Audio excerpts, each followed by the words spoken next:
What's going on, everyone? It's your brother here for another episode of Indie Sunday. Thank you so much for coming out to the chat. Let's quickly do our roll call.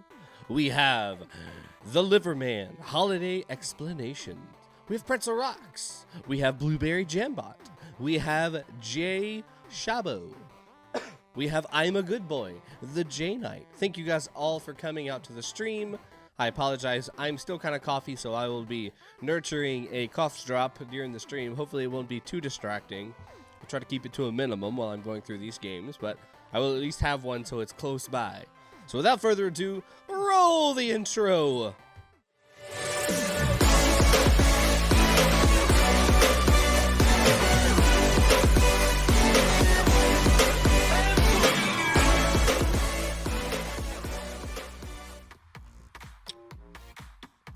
All right, everybody.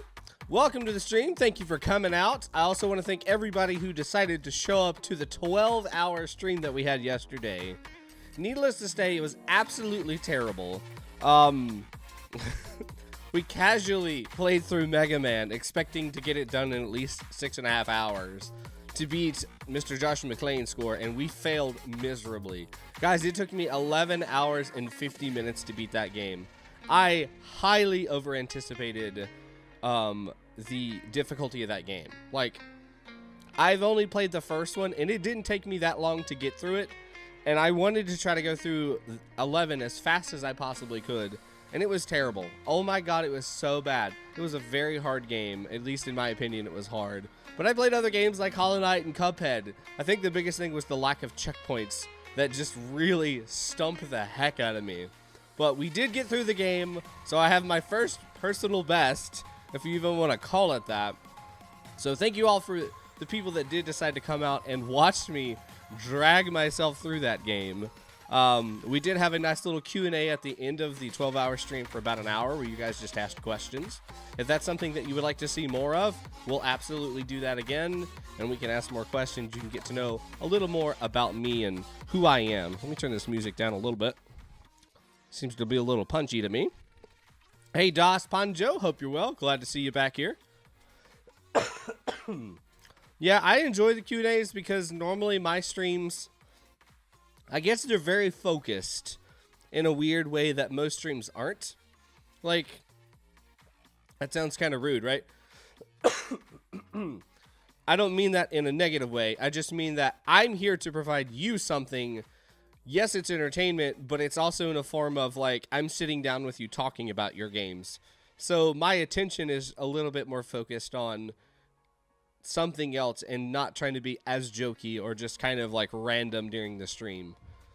Now, the stash is kind of a little bit different. I want to focus on telling that story that we're seeing on screen, but I still feel like we do have some downtime where we can talk about different things. Every once in a while on Indie Sunday, we do definitely get a little soapboxy, though. But, yeah. So that's a little about me. I'm your brother. For those of you joining me for the first time on this channel, the first time you've ever participated in a game jam, I will take 12 games randomly chosen out of Weekly Game Jam, and then I will play each of those games for about 10 minutes, giving some constructive criticism throughout the playthrough. It's a lot of fun. We usually have devs in the chat that will answer questions or help the people that made the game that we're playing. Good insight, I think, all throughout. Me and then other people that are in the chat itself give a lot of really, really good insight about these games and how to make them better. All right. Turn this music down just a little bit in my head. The very first game that we're going to be playing today is The Old Runes by jcmonkey.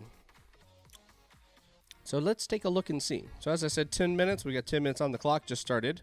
I'm going to kill the music here and just to see if there's anything. So this is our start screen. Looks nice. We got some little, I guess, shadow effects to kind of show that we're getting close to the horizon. I guess that's what we're trying to show here. These buttons are kind of cool. When you're away from them, they kind of shrink down, but then when you go over top of them, they expand. Kind of like the taskbar view on Mac computers. It's kind of what that reminds me of, but it's up and down instead of left and right. That's cool. How to play WASD or air keys to move, find the rune word letters, and make the rune word to escape. You got 3 lives left. Okay. Transportation. So we do have a little bit of tunes in the background. I'll turn that up for you. All right, so we got arrow keys, they said, or we can use WASD. I'm going to use WASD because I am a little happier and more content with that. Cute little robot, or alien guy, I should say. I like that. Oh man, I didn't think I was going to make that. Does it have to be in order? Oh no! I got bamboozled. Okay, so we can't go that way. We don't have a walk sound, but we do have a drop sound and a jump sound. We've got some particle effects on the little guy. That looks good. I do see a little screen shake. It's kind of disorienting, just a little bit. I don't think this is a fat guy or anybody who has any extra weight unless the gravity on this planet is just crazy. So maybe that could be toned down or just removed altogether. Because he's not a large fella, so he shouldn't be causing the world to shake as much as it does. Whoosh.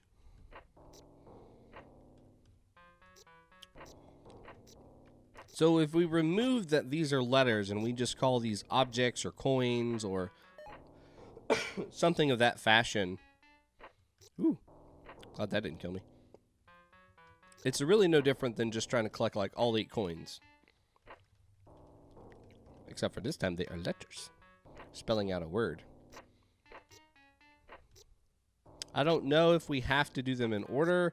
That's just kind of how they've been presented to me. Oh, you know what this kind of reminds me of? Tony Hawk Pro Skater. And for any of those who played any of those games, you used to have to spell skate and combo, I think. Those were the 2 that you had to spell. And you could get them in any order, but to do combo, you had to get them in order because you were performing a set of tricks in a certain series in order to achieve that combo, and they all had them lined up, so you had to do those certain tricks in order to get the combo.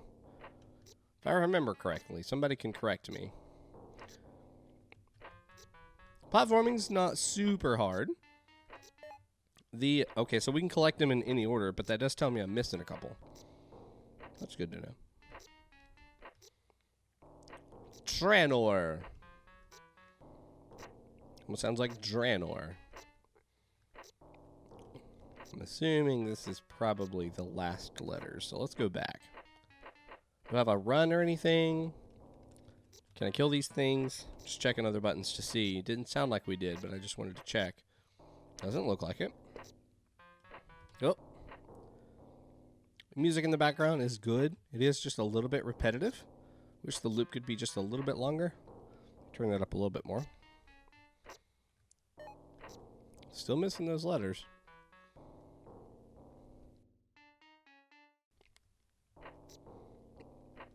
Wonder if I have to jump down there. Woo! Woo! Man, man, man, man. Man, man.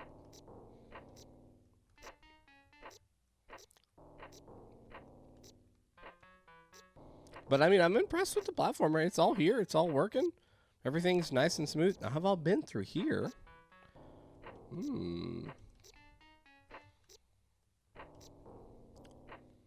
Maybe this is the section that I missed. I love the art. It's super clean. There's no outline of the characters. It's just the characters themselves, which I think looks really nice. The animations on the jumps and stuff look really good. I don't know if this is from a pack. Aha! S is over here. P is on the other side. Or if these were created by somebody else. Or, I mean, by the actual dev that I'm not sure of. Because there's a difference in style, it looks like, between these flying things and then the alien himself. Oh, no. You're going to make me go through this all again? Can I not make that jump back? Oh, I can. Phew.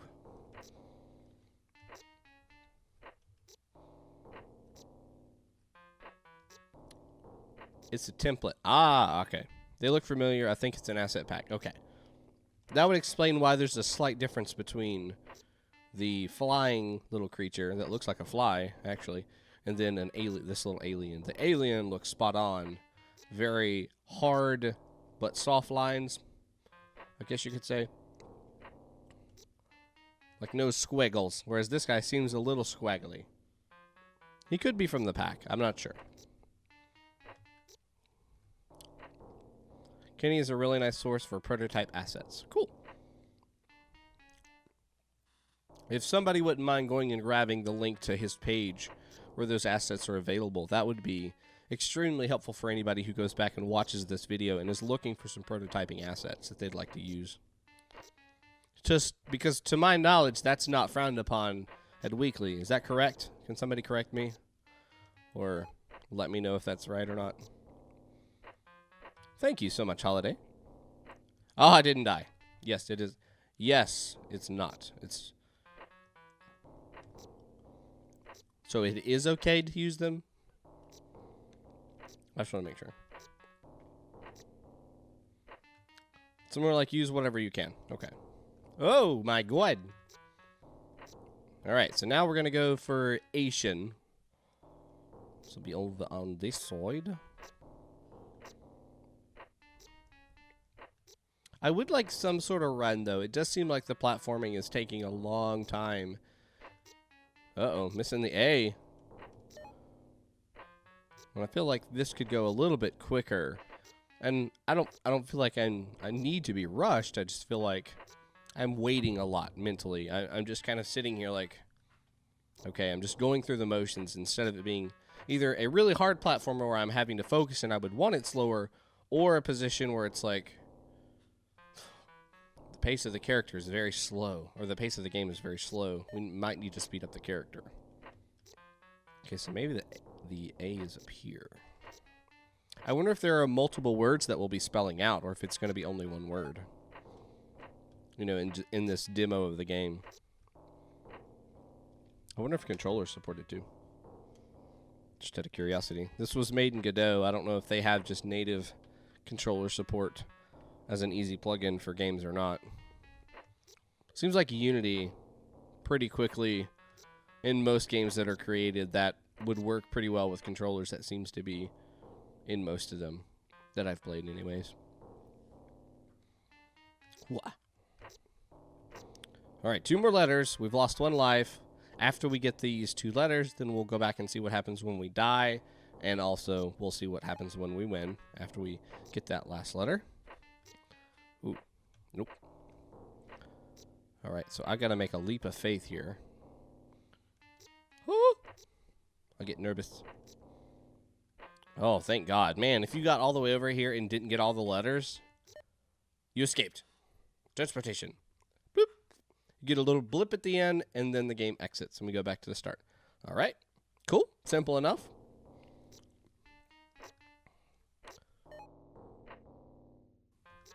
Did we have a motive that we were trying to escape?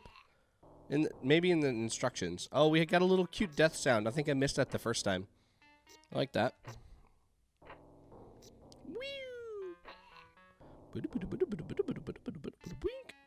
Wink. All right, here we go.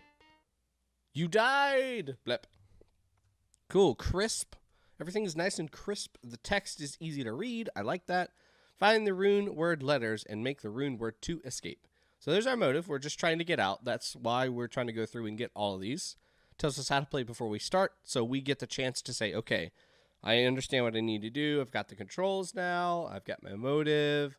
I know I only have 3 chances. Now I'm ready to jump into the game. I think that's good. You got a start screen, and then you have this tutorial or instruction page. Very quickly, we're given arrows to know we're supposed to progress a certain way. We have the motivation here at the top left-hand corner that is letting us know, hey, here is, get out of here. Here is how we track what we've picked up. That's really nice. I think that looks good. I'm trying to think of a way we can make this a little easier to read. Maybe we can do a white stroke around the letters themselves, and then as we pick up each of the letters, we fill in that entire word itself. We fill in the entire letter. That way it's fully white. But then while it's not filled in, we can still kind of tell what it is instead of it just being black on like a dark gray. Because that'll make it a little easier to read and stand out. If we could use the same font that we have throughout the game, I think that might make a little more sense too, because we already have established at the beginning of the game what font we have, and then we're introducing this like very sharp-edged, bold font. It's much larger than the other font is itself, so it kind of sticks out a little bit. And if you notice, there's a little bit of space up here at the top of the screen above lives, and then this is anchored right to the top of the screen. You want some consistency with your HUD to make sure that that's pulled down at the same level that this is, and that's just a visual thing. You want to keep everything kind of on that same line if you're going to give them any information. Same thing with like ammo or health. If you're going to put lives on one side, you want to have your ammo on the other side. You don't want to have them kind of skewed, right? You want to have them exactly the same height, the same line. So it's easier to... not easier, it just looks more professional. So, very good job. This was The Old Runes by jcmonkey. I think you did a good job working on your platformer, using asset packs, trying to figure all that out. I think that's good.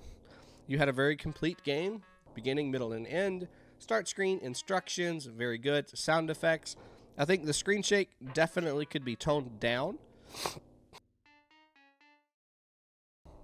The weight of the character doesn't really fit on that. Now, if he was a larger gentleman, maybe I could buy that and understand why the screen is shaking itself. Nail that screen shake. There you go. That's for you, Sumo. What's up, buddy? I was actually thinking about you when I first saw that. And then, yeah, see if you can make this the same font. Bring that down a little bit so it's in line with your lives if that's what you want this to be on the screen. I just think that'll look better. And then you might have made this music, just elongate it if you can. Give it a little bit of a longer segment so it's not so... becomes an earwig so quick. I need to find some better terminology to describe that, because it definitely does become real hard to listen to the more you play a game. Not just this particular piece, but other pieces that I've played. Other games that I've played. But good job. Keep up that good work. Glad to see you're back making games. Welcome back to the club. So we'll head back to the couch here while I go ahead and load up the next game.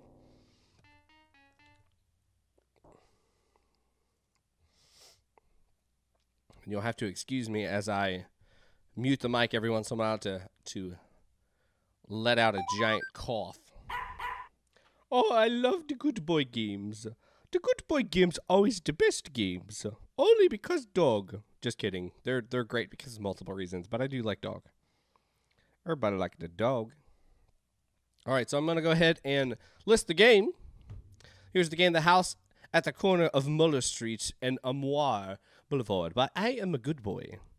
Right, so I will switch this over to game mode here, and then I'm going to open this up. Oh, you only get to see just a second of it. I hate that. I don't know why, but Capture doesn't seem to properly pick that up for whatever reason. I guess because it's actually still going full screen. There it goes. That's a little better. Good Boy games. And I'm a good boy. All right, so here's our start screen. It can't handle the good boy.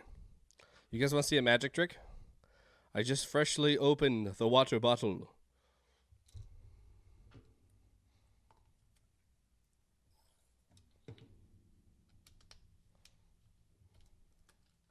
And now I have made it punch. I am magic. I am magician. You didn't know I could do magic, did you? Fruit punch. Great. All right, first game. Here we go. Second game. Whatever this is. I know, right? Blown away. Mind blown. Bet you guys have no idea how I did that.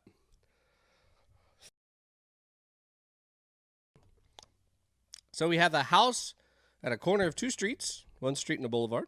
Brother, you're a wizard. My name's not Harry. My name's Brother. Oh, got the wrong house. Sorry. All right. So, twinkle, twinkle. We got a little twinkle in the background. I think that's cool. Helps things stand out a little bit more from the foreground here, our text. I like these buttons. These buttons feel really nice. Boop. Ooh, animations. We're playing at the beginning of it. Oh.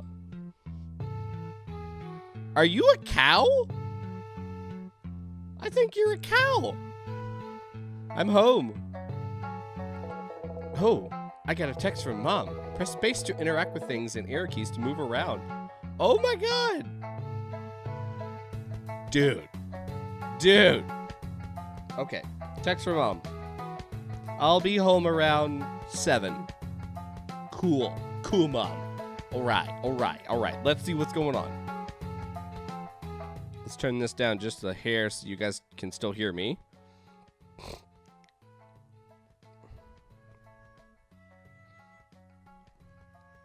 That text sound effect suits the game so good.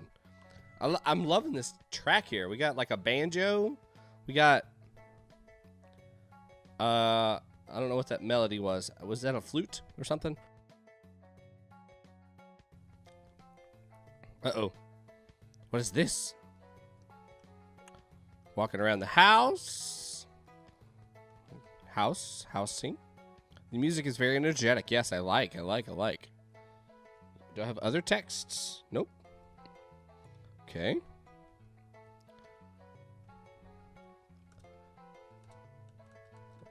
Do I interact with these? Oh. Gotcha. It's a picture of Grandma. She used to love plants. A big TV and a PS4 covered in a pile of knickknacks. Big TV. Okay, all right. Maybe that's a couch? The static is just placeholder art. Oh. A rare sighting of a spotless sink.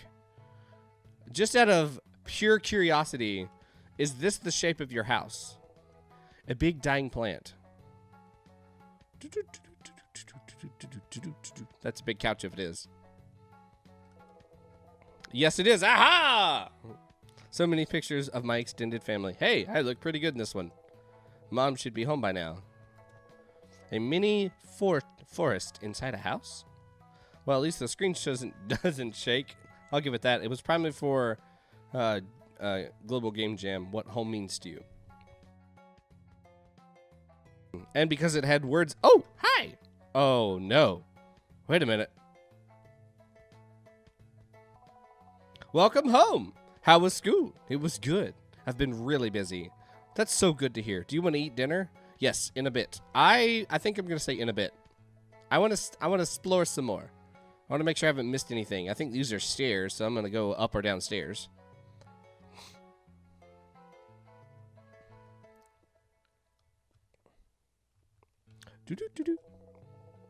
A record player with a ton of vinyls next to it. My little sister's room. It's impossible to see the walls, or the floor, or the bed. That's my sister's room. A well-made bed. Must resist laying down. Gonna do it anyways.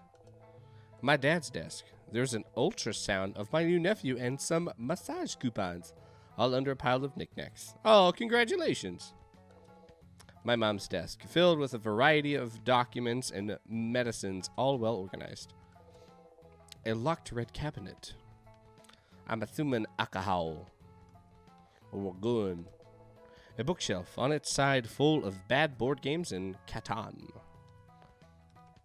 Whoop. A GameCube with Super Smash Bros. Melee and a PS2 with DDR Extreme. This is probably where some of those videos were filmed. I would imagine. I'm enjoying just going around taking a look at your room, dude. Or your house. I don't know why.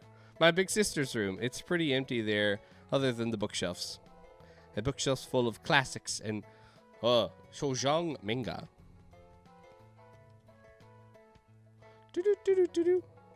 I already read that one. Wait a minute. Where's your room? Did I miss your room? That's Dad and Mom. That's DDR corner up there. Maybe this is bathroom. Did I... Or is it 3 stories? Oh, must be. Is this bonus room maybe? It's my bed. Okay, so you live upstairs. Upstairs. No, sleep is for the weak. Sleep is for the weak. Knickknacks as far as the eyes can see. My desk, soldering station. A dresser full of knickknacks. Do you have no clothes then? Just knickknacks? An arcade cabinet collecting a lot of dust. Ooh, cool. What kind of arcade cabinet? Custom built or like a stock unit? Dad should be home by now. I'm supposed to have been eating dinner or something. Oh, crap. Papa. Pac-Man. Ooh, Galaga. Cool. I would love to build a retro pie arcade cabinet.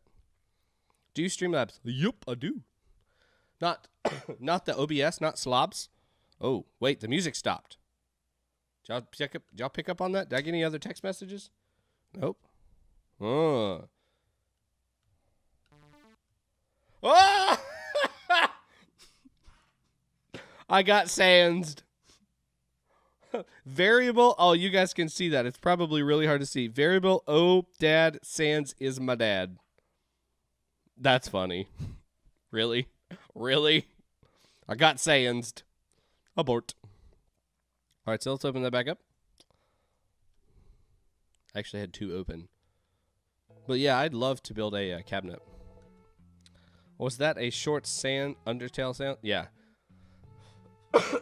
Very short. No, that was totally there. His eye even flashed.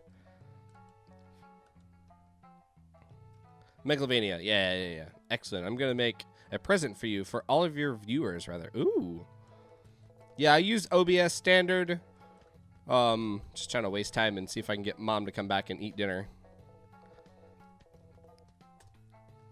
I don't know if it's a timed thing or if it's just the amount of things that I click. I just want to see what happens. I tried the Slobs OBS or Slobs Streamlabs OBS. My wife, when she first started. Okay. And I just didn't like it. It took up too much computational power, and it seemed like it limited me in so many different ways that I just was not comfortable with. You could also water that dying plant. Oh, God, I don't remember where the plant was. Oh, here it is. I can't, though. It won't let me.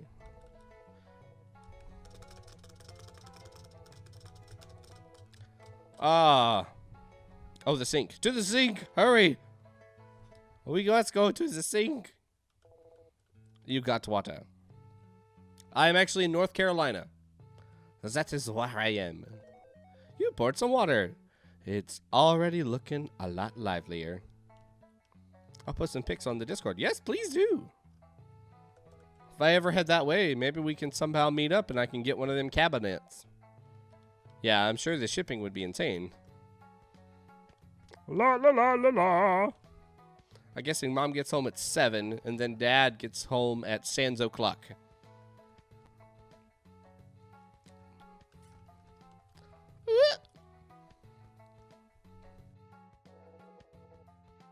Aha!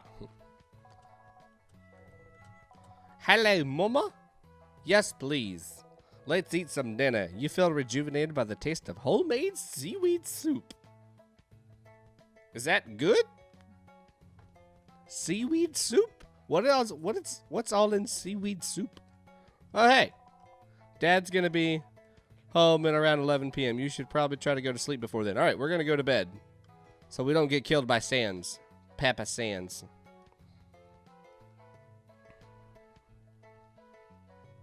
Oh,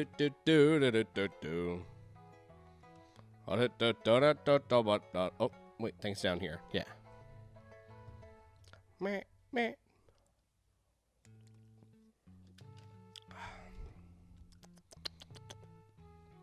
To the bed. I must go to bed so I don't die. Good night. Oh, the game just closes. Okay. Right on the dot, 10 minutes. So, let's talk about this game. Art style, I think, was in of its own. It's kind of got the lines of your dog. Very freehand drawing. I think the same with the actual in-game text boxes and stuff like that. I've seen some of your other work, so this has to have been something that you were going for. Like, we have these very crude boxes around our text and our character. The pixel art and everything looks really good. I don't feel like I am jarred by any means by the pieces of wood on the floor. I think that all looks really good. It looks like real hardwood. I understand placeholders. I'm totally cool with that. I think maybe in this prototypey thing, that might have been something you could have alluded to. You said press space to interact, but I wasn't really sure what I was looking to interact with. This right here just kind of looked like, oh, well, this is something that is going to appear later. Like, it's staticky is kind of what I was thinking. Like, oh, I need to maybe interact with a light switch, and then maybe something will light up and it'll, you know, turn into like a door or a lamp or a bed or something like that. That's just for future prototyping. Try to find a way to quickly explain that. Maybe say like the watering plant thing. That might be a good way to instruct us. Go into the kitchen, get some water, and water that plant that Mom told me I should have watered this morning. So then it's like, okay, well, we have a goal. Let me start wandering around. And then I walk up to here, and maybe you have a little floating arrow that's pointing to this thing. And we've already been given the cue, press space to interact. So then I'm like, oh, yeah. Oh, yeah. Maybe I can interact with that. Oh, I can. Okay, cool. There's a sink there. So now I know these are interactable. Now I can go find that plant. Let me see if I can find one that maybe looks like a plant. Can you go from the window to the wall? Oh, Sumo. Music track is beautiful. I don't know if you arranged this or if you found it, but kudos to you. I really like this track. It feels very homey. I mean, it feels like I'm just kind of chilling around, running around the house, kind of doing my thing. That's cool. You should turn that into a game where the guy works from home, afraid to go outside. His only life is the internet. Oh, dude, Kai Pello, thank you so much for the sub, man. Thank you, man. Now you get to have those nice little emotes. You get that little thumbs up, and you can be a part of our sibling family. Thank you so much. This does help support the channel, keeps this running, keeps me going, and it gives you something back too. You get to have the cool little emote. So thank you so much. I really appreciate that. Anybody else that wants to join, if you have Amazon Prime, you get one free sub every month. So if you have a favorite Twitch streamer, go give that to them. If not, I'll be happy to be your Twitch streamer. The phone actually has a time system. Yeah, nice detail. I like that.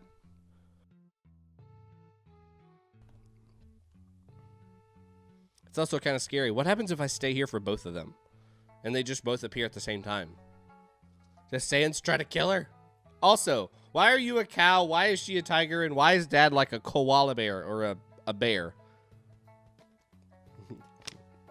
It glitches out. I think we might just have to wait and see what that does. Cool, man. I enjoyed this. I wasn't sure exactly what our mechanic or anything like that is based on. I'm not really sure what we could have actually achieved. Like, this felt like more of a meme game. You know, we've got that little funny ending there with Sans kind of making an appearance as a koala, a bear, or a bear. I'm the year the cow. Okay, cool. I think I'm the year the rooster or the monkey. I can't remember. I may be completely off now. I'm not sure. I'm a 92 baby. I'm a 92 year. Somebody tell me what my mammal is. But I liked the idea of the plant thing. I think that was really cool. So maybe we could have some other elements in here like that, where, you know, I'm doing my chores for the evening. Like, what is it that I'm responsible for doing in the household, as I'm growing up inside of their house, you know? And maybe we have some real confrontation with one of our siblings or our parents or something like that, and that has to be dealt with within this experience. I'm just throwing out random ideas, not that anything needs to be in here. Just trying to think of some other game-like elements that we can kind of build around this house that you've got going on here. Maybe we can go up to the old DDR cave and do some DDRing up here. Dun, dun, dun, dun, dun, dun, dun, dun. That is here. And the music stops. I just love that. It's just, oh, wait, nope, that's your room. That's just, it's so creepy. I just love that. Dang it, I'm never going to get out of your house.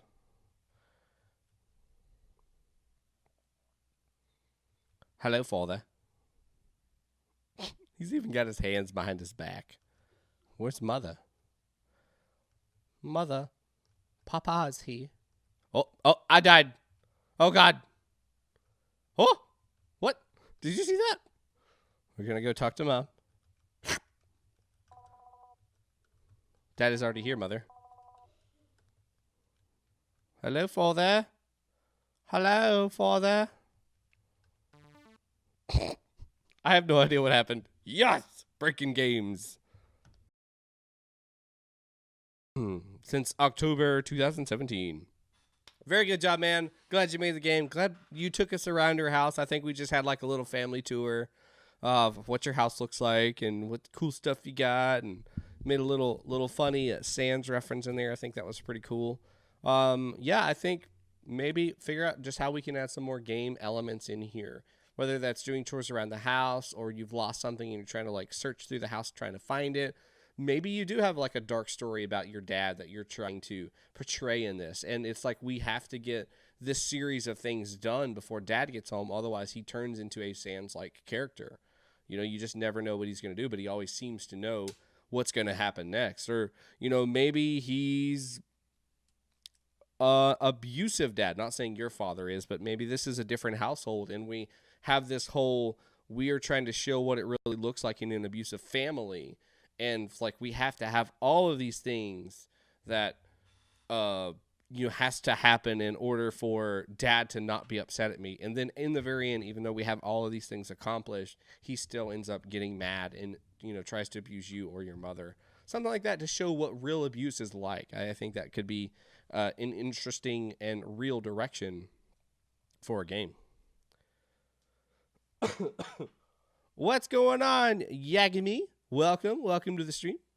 Ran out of time for GGJ. There was supposed to be more with dad, but I ran out of time, hence the Sans joke. Well, I liked it nonetheless. You did a good one. Keep it up. Doing to give up, don't give in. All right, next game on the list is... Oh, that's a photo. That's not going to work. Clicking on photos don't seem to do anything. Dude, you are welcome. I'm glad I could play your game, as always. We need some more of the I'm a good boy. I'm a good boy games. All right, this next one. Let me just size this up real quick, like. See if I can make it a little bit more tolerable.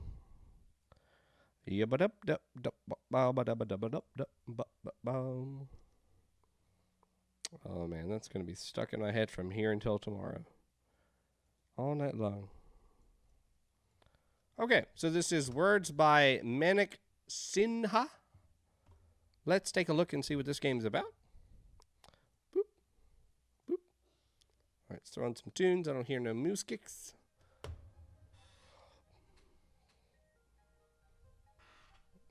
Well, let's go back to the menu. Okay, click on a letter to select it. Click on another letter to move your letter to that position. Make a word in every row to win. Oh, you can also click the buttons on the side. They let you shuffle the board if you need a fresh perspective, and generate a new puzzle if this one's too hard for you. Increase the number of letters in the puzzle. Decrease the number of letters in the puzzle. Give one word as a hint. Go back to main menu. Oh, that's cool. I like that. All right, so I will absolutely need your help with this. No doubt at all. I will totes need your help with this. Otherwise, I'm going to be here forever. Let's see.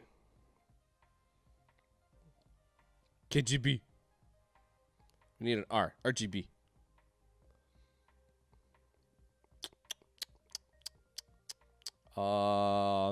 Man. Shuffle. Let's move some stuff around. Oh, that changed the words. Okay. What?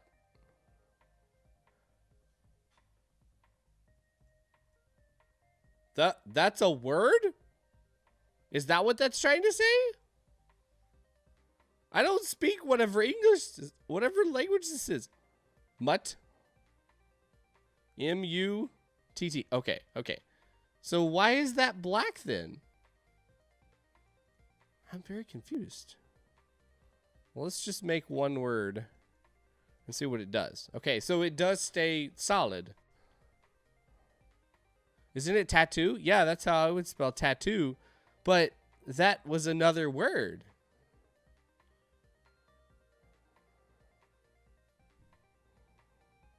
Maybe it's in a different language? Oh. Entry 2 of 3. No idea. Oh my god. So yeah, maybe... let's just shuffle it around and see what other hints we can get. So scan, that's a normal word. We can make that. Maybe that first one was just a... Oh, that's bind. I guess tattoo was a real word, so that does work.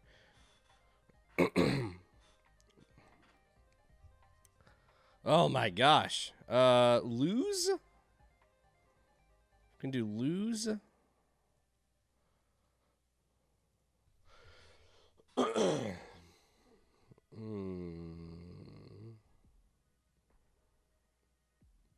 About 3 feet long, exclusive of tail. There you go.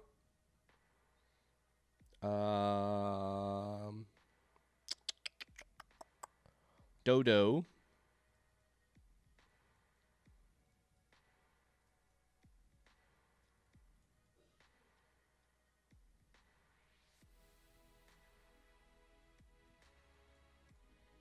Bail. Hey, I did it. There we go. We got one. Good job, team. Scan. What does scan do? Oh, that was just one of the words. Okay. So I'm kind of confused on these again. Oh, no. Yeah, there we go. I might be able to handle that. Hey. Z-A-L-O is a word.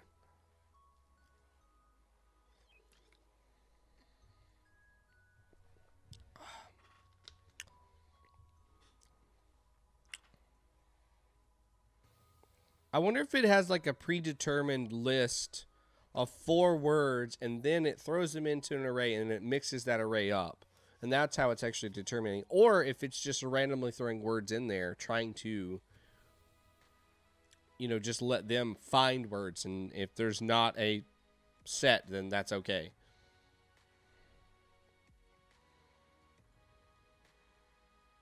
Don't smoke, kids. Oh, Han. Oha. Oha. Man, if I had an E. I hope it chooses for word, otherwise this might be a few unstoppable ones. That's possible, too. You know, game jams.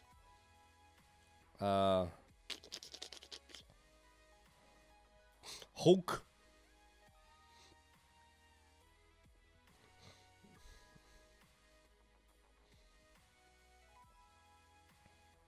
Heppa.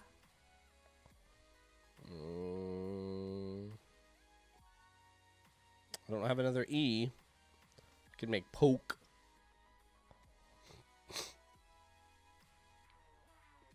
We got map. Mappo.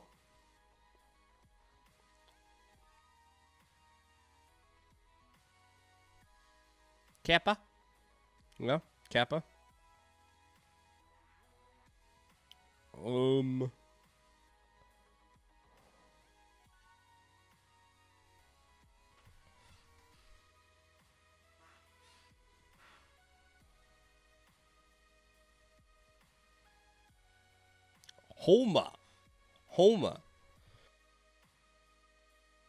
So there must just be like this extremely long list of words that, you know, are going to make sense and some of them may not make sense, or just their prefixes or suffixes of words. I like how you can change the difficulty. I think that's pretty cool. I do think it's pretty dang hard. But this would be fun for someone who is like into Scrabble, into those word puzzle games that's trying to increase your vocabulary and test you on that. I think that there's definitely a genre of people that would play something like this. It'd definitely be a good mobile game to play. I agree with that. Something that you could just kind of play on the go as you're in a car, going somewhere. You're just looking for something to occupy your brain. I think these could be a little bit more clearer. I'm not quite sure what this one is. I think maybe this one is just take the pieces and then move them around. And then this one is just completely like randomize or start it fresh. Maybe if we could make that a little clearer. And then I think instead of just having these little buttons here, maybe we could just have that from the selection screen play, and then we select our difficulty. Should explain me the words. But it should explain me the words. Ooh, that's a good idea. Ah, that's a good idea. So after you get the word, then maybe you can hover over that word, and then it'll say, well, this means blah, blah, blah. That's a good idea. I like that. I like that. And that wouldn't be that much harder. That's just one extra line per word that you're adding into that set to try to figure it out. Yeah, good idea. Very good idea. Go. Do. Egg. Egg is not a word, is it? Like, these are the ones that I'm just like, really? Ho. Oh, you. I don't know, man. See, I think it may be just picking up random words. Regardless of if it's oh. Or like owl, maybe? And I don't know. Because it was picking up other words. KY. Pie. Yes, that's a word.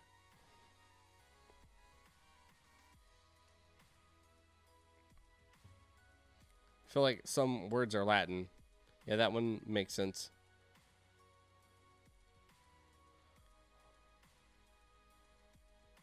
NE.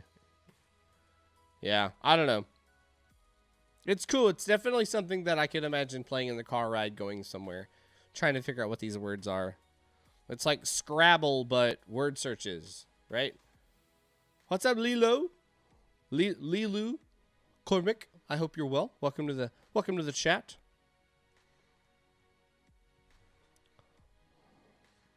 We're playing some more game jams tonight. Game Jam games from Weekly Game Jam. And then we've got a couple from Global Game Jam we're going to play afterwards. I can't think of anything else to say about this game. It'd be nice to have some sound effects on these buttons, and then I would actually move this difficulty thing to here at the beginning. Once you hit play, you choose your difficulty or how big the grid is, and then you populate that grid afterwards. I think we might need to check the explanation on how the words are picked, especially at that smaller scale. These feel like a lot more just prefix, suffixes, or like they said, Latin words that aren't really going to commonly be known by common folk. But maybe this game is not for common folk. Who knows? That's about it. I think you've done a good job. It's executed. You gave me good directions on here on what to do and how to move things around. Maybe a challenge mode could be another addition to this. Like you have a certain amount of time to do these challenges or find the words in here. That could be a cool thing to add. But other than that, I think you did a great job. Thank you for submitting this game to the Weekly Game Jam. And just thank you for being awesome. Good job. That was words by Manik Sinha. Go play it. Go see if you can figure out some of those harder words. Because if it wasn't for chat, there's no way in the world I could have got through most of that. All right, let me get the next game loaded up. While I'm doing that, don't forget, on February 13th at 7 p.m., we're going to be doing our Game Factory Jam. Starts at 7 p.m. on Wednesday. So if you have a game there, no. If you have a game in that jam, let me know, and I will add that to the list, or I'll probably have a list where you guys can submit. But then I'll also be picking a bunch of games from that, because that is going to be their last jam that they're doing. It's number 10, and they're going with a bang. There is tons of prizes. If you have not checked out their page, I do have a link for you in case you would like to go check that out. There is the Global Game Jam link. Not Global Game Jam. This is Game Factory. My apologies. Go check that out. There are lots of prizes. So you definitely should join if you haven't already. Okay. So let me get this next game on the way.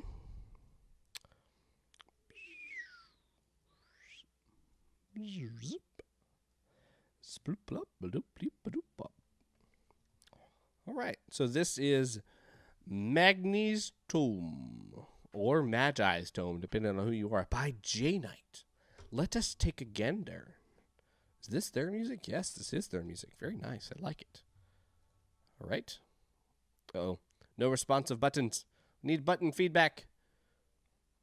We have physical buttons. I can see them. They're kind of transparent. Give me some sort of feedback when I scroll over top of them. Will you later stream some from Game Factory Game Jams? Not from Game Factory, not today, but I will from Global Game Jam. That's what I'll be doing today. But the 13th, I'll be streaming some from Game Factory.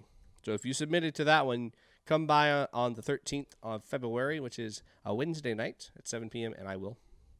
Hopefully it's a newer download. I did a few updates yesterday. Yes, it is. As of today. Oh, speedrun mode. Get that away from me. God, no, please. All right, what are we doing? Welcome to Magi or Magni. What am I supposed to call him? I think Magi. Or Magi. Maybe Magi. Magi's Tome. You took the journey to the sanctum of the forgotten Magi. Search to find the tomes. They will contain arcane words that will allow you to expand your repertoire of spells. Keep an eye out for signs, too. They should prove useful. Controls WASD. Space is jump. Left is attack. Right is to detonate the bombs. Q and E is to switch. F is to interact. Whoop. F is to interact. Okay. That's my sign. Oh, I like. He's a little bubbly. He's a little light. Little light fella. I have plenty of air control here. I can almost get back to the same spot that I jumped from. What about my spells? Can I do anything with those yet? Nope.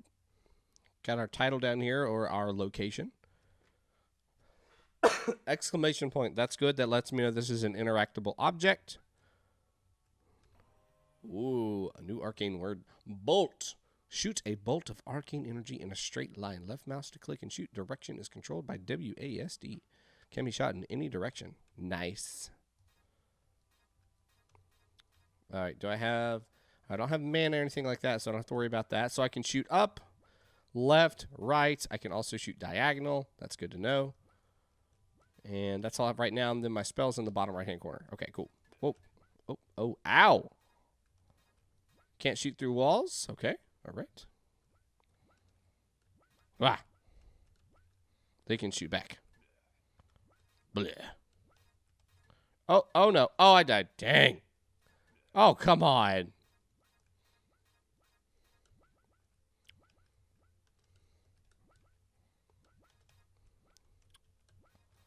Oh, I think we need to have our, please, no. Okay.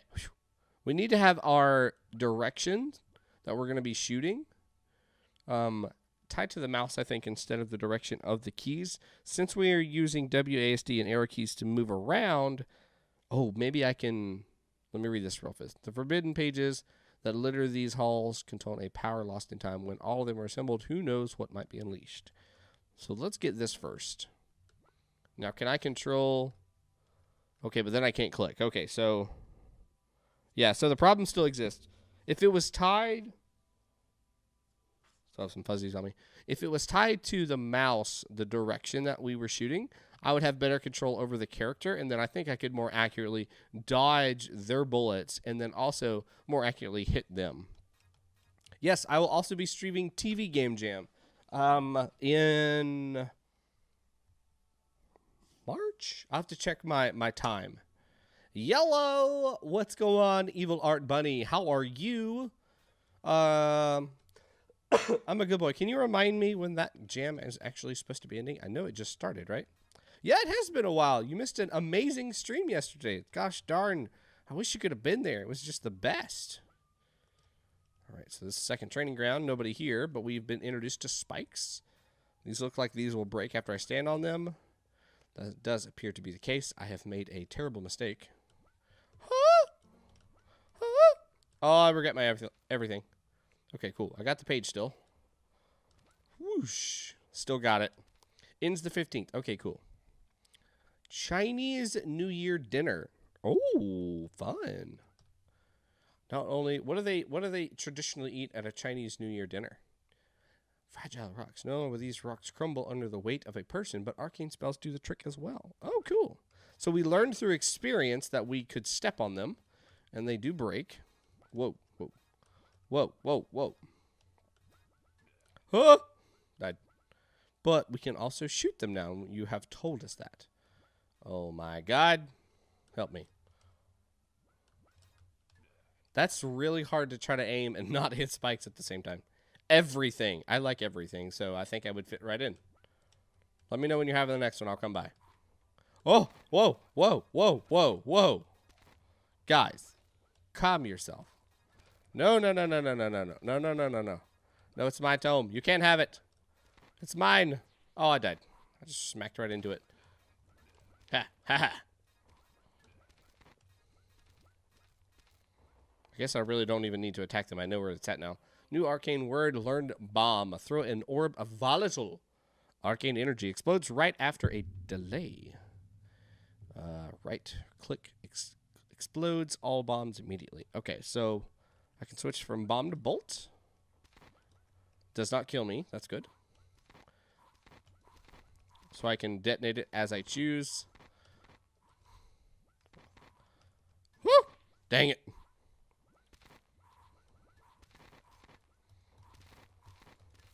Ouch, I died.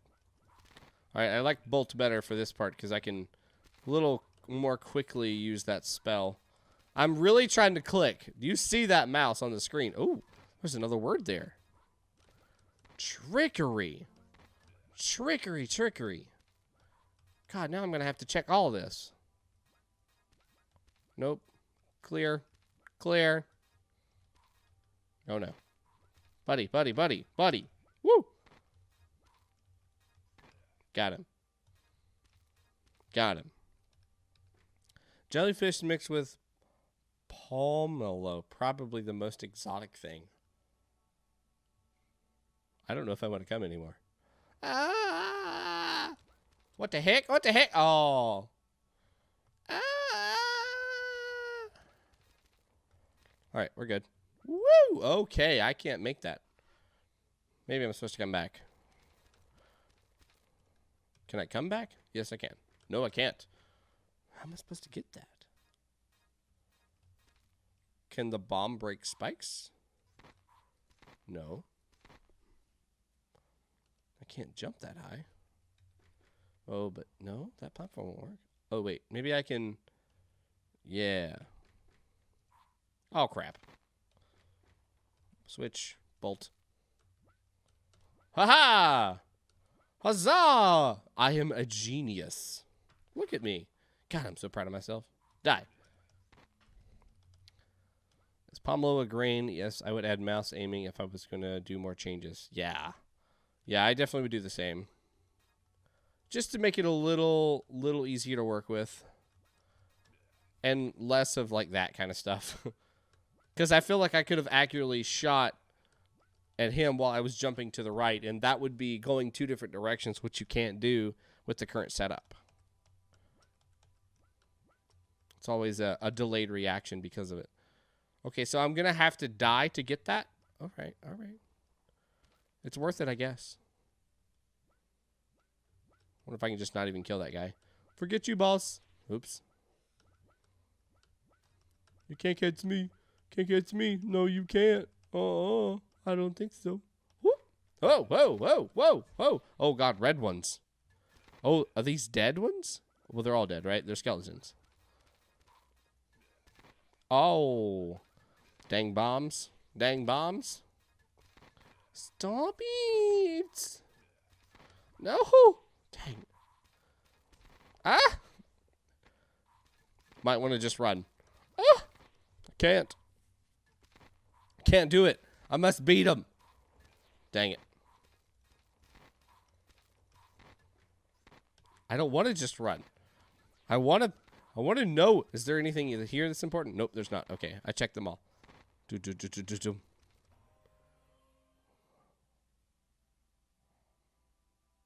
Punch. First I thought that was an L and that was lunch. I got excited. A massive arcane fist propels you forward. You can use to both cross gaps and flatten enemies. What's up, Florence? Hey, man, I didn't recognize the color. Every time you guys jump into chat, it changes the color of your text on my Streamlabs. I thought it was lunch. I got knuckle sandwich. And maybe it is lunch. Woo! Oh, dang it. I'm sad. Woo! Oh, whoa. Oh, that's dangerous. Woohoo! Woohoo! Oh, I like that. That's cool. Oh, no. Dang it. Can I double lunge? Ah, I didn't need to. Punch! Okay, that's the best ability. Yeah, that's the best ability. This one's a keeper. Oh, I'm sad. Punch. Punch. I could do this all day. Punch. Oh. Don't do it. Dang it. Dang it. I wasn't high enough. Dang it. Oh my god. Okay. Punch. Touch. Just need to jump up here. Oh, I jumped too high. Wah! Stop it. Stop. Stop it. Okay. Okay. Bolt. Bolt. Bolt.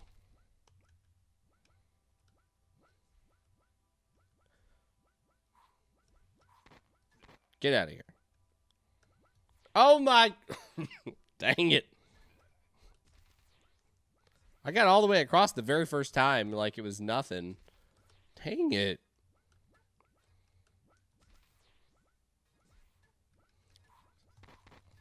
Stupid, you little punk. Why, how did you get to fire 2 shots that quick? Okay. Hey, buddy.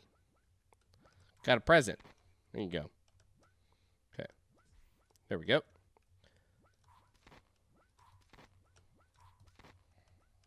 Punch. Oh, oh no. Oh no. No, please. Oh, please. Okay, okay. Whew. Gotta do it again. I'm scared to death.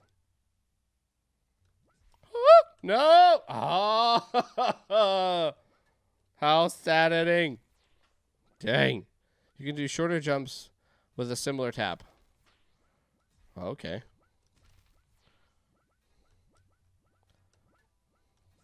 It's like I just want to sort of run through it. How did I get through the first time?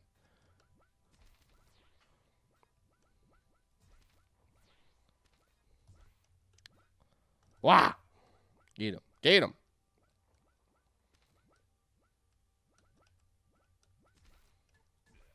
So really I just need to break that first one. I don't have to care about breaking the other ones. You want to punch on your way. Woo. Ah, bummer. Right level. Hard, but also fun. Oh, dang it. Woo! Look at that. Did it just fine that time. Dang it.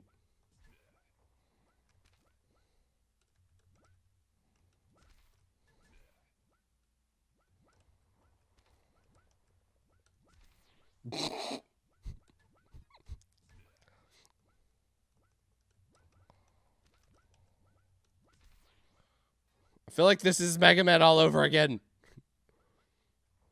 Help.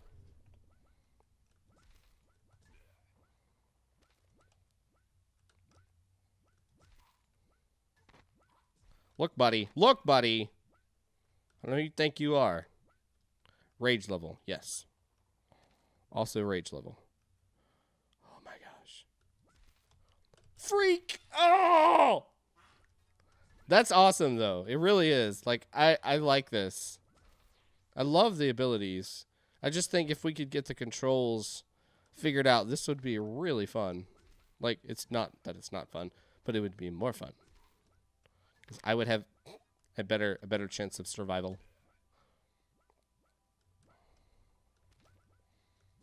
Ah. Went up. I should not have went up.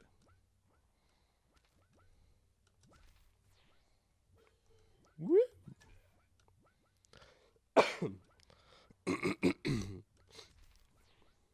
It's like I'm either spacing enough or just definitely not enough. And trying to control that and also not die at the same time. Oh, die. Note to self, level is too hard. What? Did.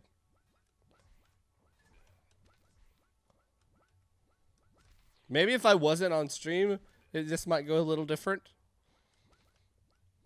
But being on stream, as you can see, my progress is getting worse and worse. Because I'm taking less time. Nope. Oh, God. Woo! You little jerk. Don't. Punch. Here. Jump. Punch. Up. Break. Ah, I still have to hold jump a little bit. May not have the fall mechanic where character is punching. Maybe not have the fall mechanic where the character is punching. Aye! Whoa. What if I do it from a little bit farther away? Like right there. That's where I want to be. I have a little better control over the jump there. So we go about right there. Yeah. Ah, I get caught up on that little ledge there. Whoop. Smash my head against the wall. I have to go right in it. Yeah. Also have a short pause before the punch is executed. Would communicate to the player whether they made a mistake or not. Well, I know I made a mistake. Woo! Dang it.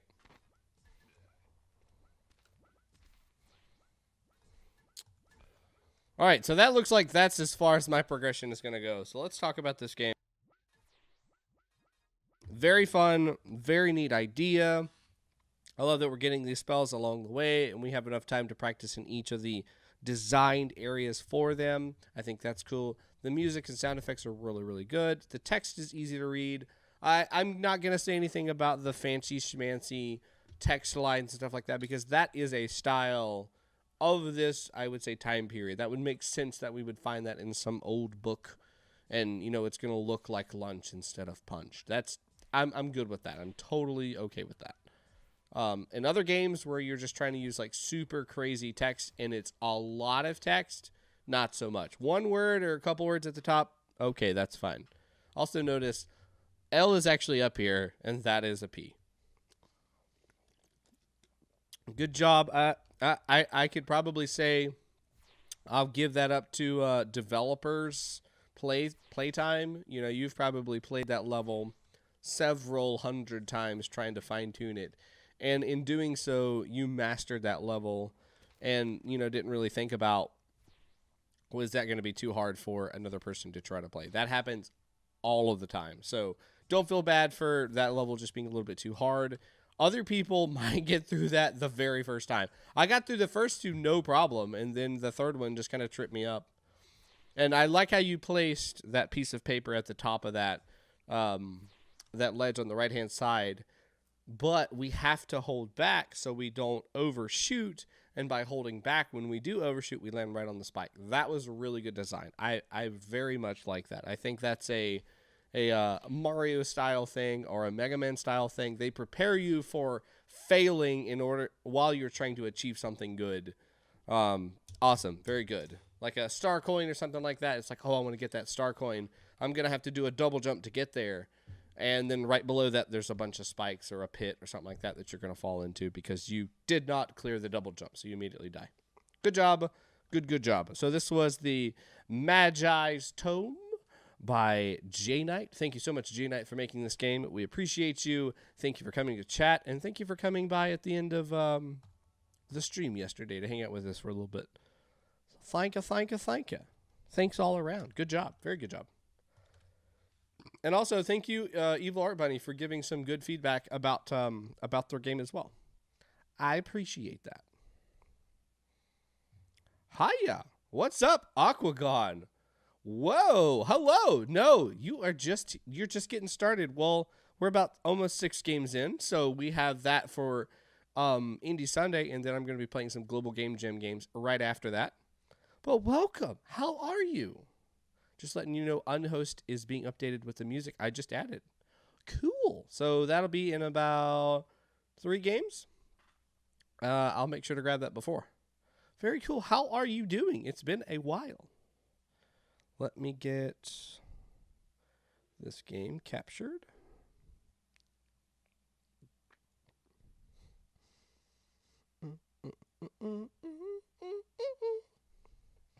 I am great, thank you. Have you been working on any fun projects outside of Weekly Game Jam?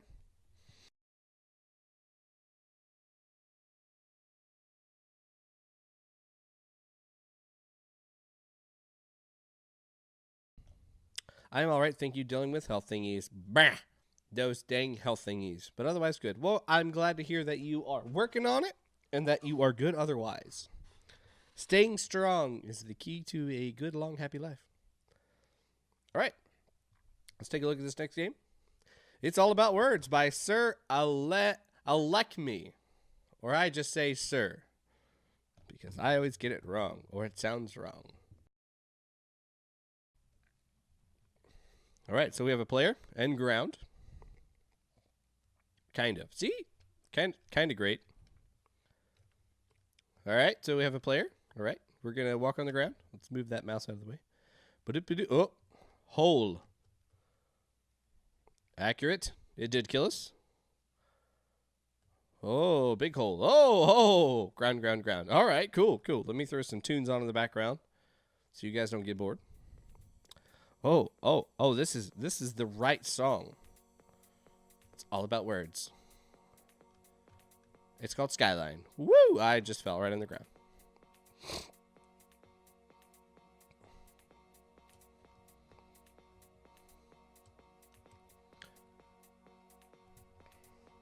Thank you for joining the Discord there, Aquagon. Welcome. Stay a while. Maybe make some fan art if you'd like. We have all kinds of good ones. Okay, that looks like I can go down. Maybe that's a hole. Oh, what? Whoa. What was that? Did that say snake or something? Whoosh. All right, let's look. Did that say snake? Spikes. Oh, hello, Depp. Welcome to the Discord. I like that. That's cool. Because it's a little bit different sized, I think. Yeah, it's a little different sized. Oh, locked. Okay. I guess locked doors are kind of like spikes. They kill you instantly. Whoosh. All right, so we got to watch out for the spikes. We're going to drop down. We're not going to touch the locked door because locked doors are like spikes. Switch off and on. Okay, that's probably the locked door, right? Yep, end. Huh. Thanks for playing the prototype is what it popped up on the screen as a window. As a message box. Thanks for playing this prototype. And it will just keep popping up forever and ever. Amen. Because I'm still at the end sequence. So I'm just going to close the game.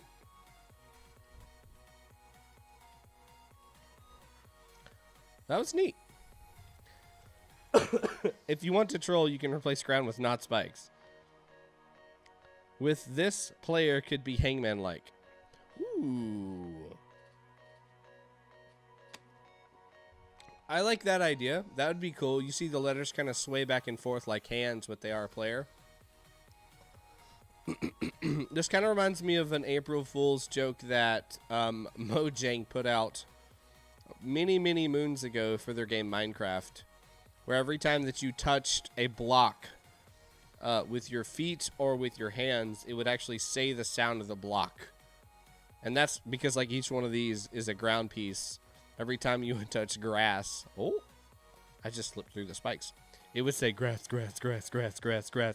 And since I see ground so many times, that's exactly what I think of. Ow, spikes. That was funny that I slipped straight through that though. But I think this is cool. This is a neat little play on words that works really well. It's very short, but it is prototype. They even said prototype. I would like to see more of these interactable things like the switch to maybe round this out a little bit more. I like how they hid spikes in ground. Even though that was unintentional, that's still a really neat thing to do. Doesn't look like the switch can be played with at all after it's been flipped. And I don't actually understand why the door kills us. So you might want to go back and take a look at that. I don't think it should actually kill us. Wah! Haha! The game is not over if I don't click end. Dang it. I got too close. Can I still, like, kind of move? No, I can't. Okay. Yeah, and then it's infinitely stuck there. So you don't want to do that. Check it one time, and then after that, at the end of that function, kill the game. Otherwise, it's just a forever loop checking to see if I'm still there, and I will still be there because you took controls away from me. Woo! This is a neat game. Definitely a great idea for the theme. Absolutely. I thought it was really cool. Whoosh! Little short. Like I said, that's pretty much the only thing that I'm not real happy about it. We could have done this a couple times over, just kind of building out a level, you know, a full level. Because this, if I just held down the right, wouldn't take very long to get done in, you know, less than 30 seconds. If we just expanded the level, had a couple doors, maybe a series of doors, that might give us a little more length.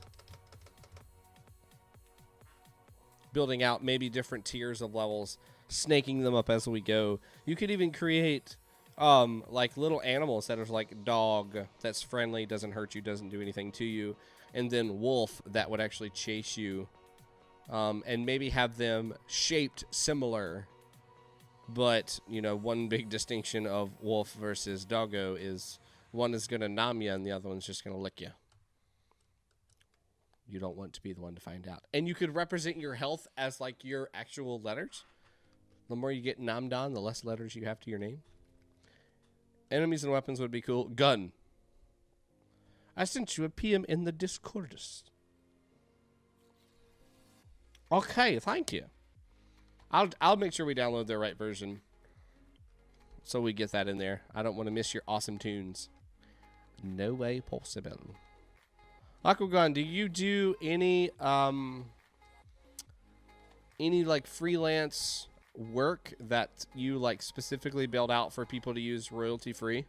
Do you have anything that's like that? A buddy of mine, Mr. Josh McLean, he has a whole bunch of music that he's created specifically for that purpose to allow other people to use. I don't know if it'll be on in time. Oh, okay. I see what you're saying. Well, if it's not, I will have it prepped.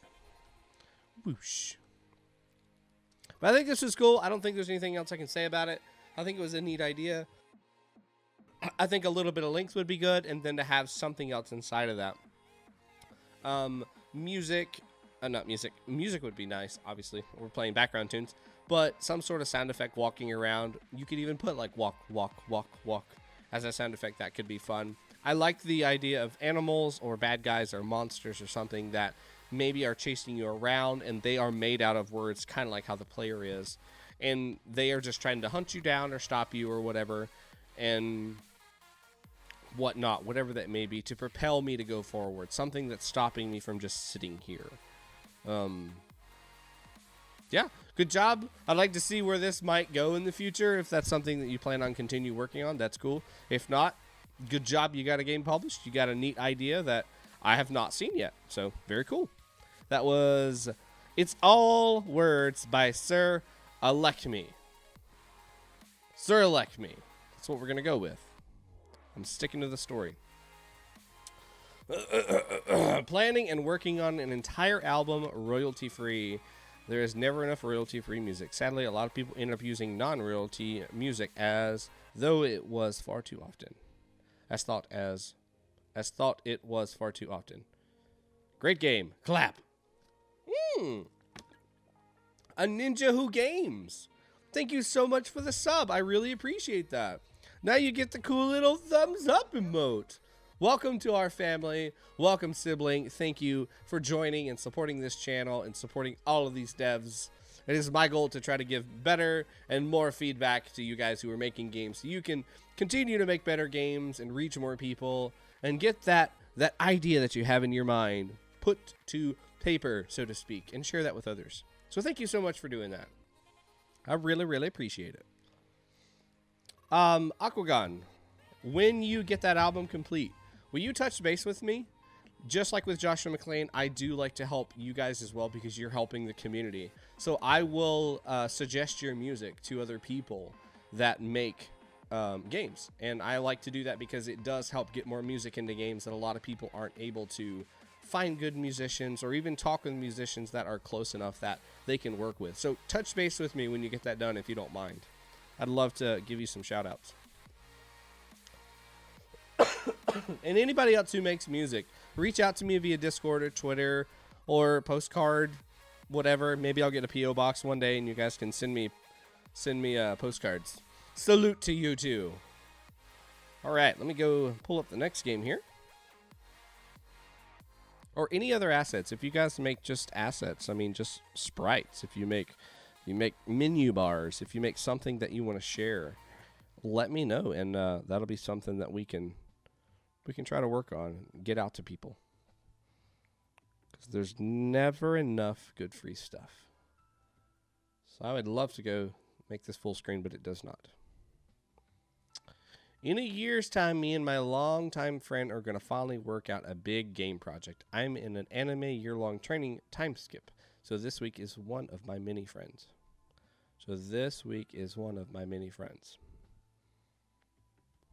In a year's time, me and my longtime friend are going to finally work on a big game project. I'm in an anime year-long training time skip. I'm in the anime year-long training time skip. What does that mean? I need to know more. Tell me more, the J Knight. GG.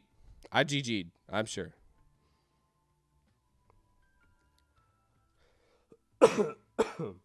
I think they're in a TARDIS. Could be possible. Could be very possible. I'm going to go ahead and pull up the next game while you reiterate what you were trying to say. So this is breaking news by emelent. All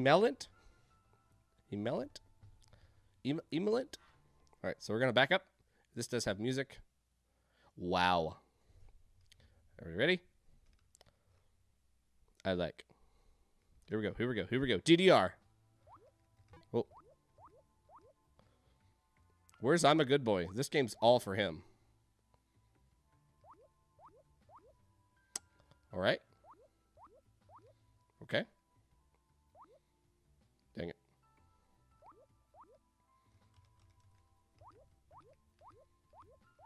All right. Okay. I'm not hearing any rhythm. They're just 3 notes. 4 notes sometimes. Don't worry. There's not much to actually listen to. It's very chill.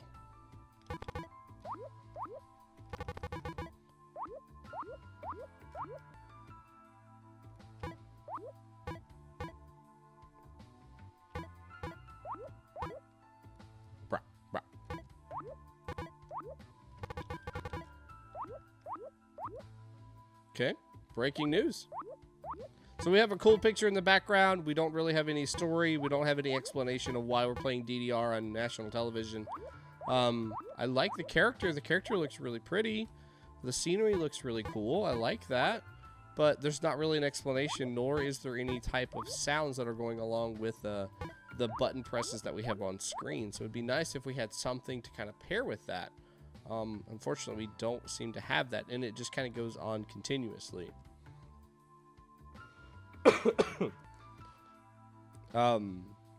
Yeah, I wish we had a little bit more in here. I don't really have any flavor text to let me know kind of what's going on. That would be the biggest thing to maybe start with is breaking news. Due to some unforeseen circumstances, in order for the studio to continue, we're going to have to perform DDR live on stage. Bam, we just jump in and we're starting to do DDR. We bring in I'm a Good Boy and he takes care of it all, and we end up having a really good show, and the studio gets to stay live. Nobody loses their jobs, and so on and so forth. We hear big claps at the end of the song. But we don't have any of that wonderous flavor text.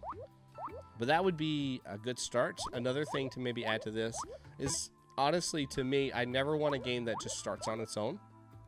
I talk about immersion quite a bit, and I think that's one of the big immersion breaking games is as soon as that game comes up, we are like taken by surprise. We're trying to like automatically put ourselves into that game and like, oh crap, oh my god, what are the keys? What am I supposed to be doing? Does this support controller? I don't know. How do you go grab the controller? I don't know what to do.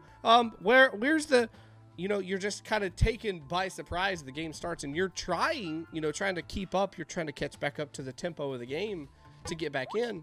And that's a sense of rush that's like not appropriate. Doesn't make you feel good. It's more of just you're inundated with so much information. You're just, whoa, taken back. But if you start with a start screen or a main menu or some sort of, flash animation that just kind of prepares you for what's going on, preferably something where I have a manual trigger that's going to take me into the game. That nice big screen that has the text across the top, breaking news, and then it just kind of sits there and fades back and forth or, glows a little bit. And then we click the start, and then we get a quick little prompt that pops up onto the screen, and then we get directions there or the flavor text that's telling us kind of what's going on.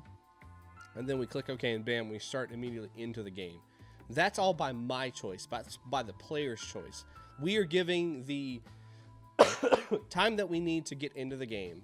We've entered the realm, so to speak, with the start menu, and we can kind of see the layout and the colors and maybe what style they were going for. So that's walking us into the world, right? We're walking into the realm. And then when we click that start button, maybe we've jumped into the world. We're on Earth now, and we're looking around. It's like, okay, we're getting the feel of things. And then when we're really ready to dive in, we click the OK button. We take on the persona of the character in the game, and then we start playing. At that point, we're ready to go. We are zoned in. We're tuned in. We're ready to deal with what happens. Our minds are focused on that game. Now think about all of that in the perspective without a start screen.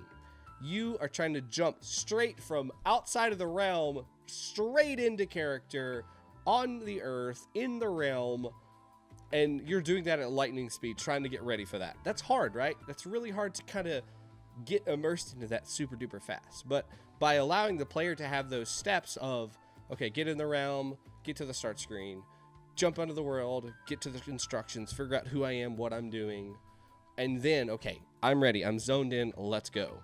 You hit that OK button, then you start. You're ready for it. You feel better. That's just me personally, but I feel like I see this so many times, and I see some of the same reactions when people get into games that I've watched other streamers, and they're just like, what the heck? Okay, what are my controls again? What am I doing? Where am I at? What's going on? Is this even the right game? But having that start definitely helps. So, soapbox, I'm off of it, but I like where we're going with this. I want to see this thing. I want some explanation behind this because I think this could be super funny. What is the reason why we're doing DDR in the middle of breaking news? I don't know, but let's find out. That would be the biggest place to start. And then if this is all going to be just about DDR, give me one song that we're trying to map out. I think that would be really good. And then just a little flavor text of why. Why are we doing this? And I think we're good. I don't really have anything else that I could really say about that. Yeah, this is a strange one. Doesn't seem to have rhythm with the music as well. But it looks nice and could be developed into something awesome. I absolutely agree. Like Elite Beat Agents. Never played that game. And I'm a good boy. Yes, we need you to save the world, man. We'll put you on national television.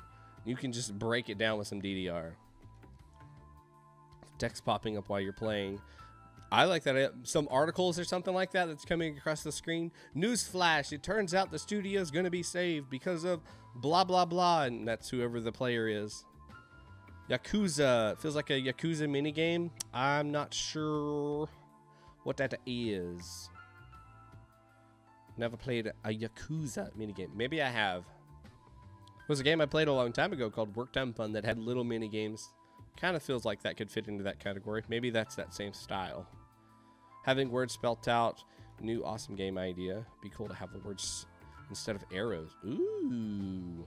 Kind of like a typing game where you're on the keyboard trying to type out the short little words as they're coming across the screen. And you have to get them there before it passes into the box.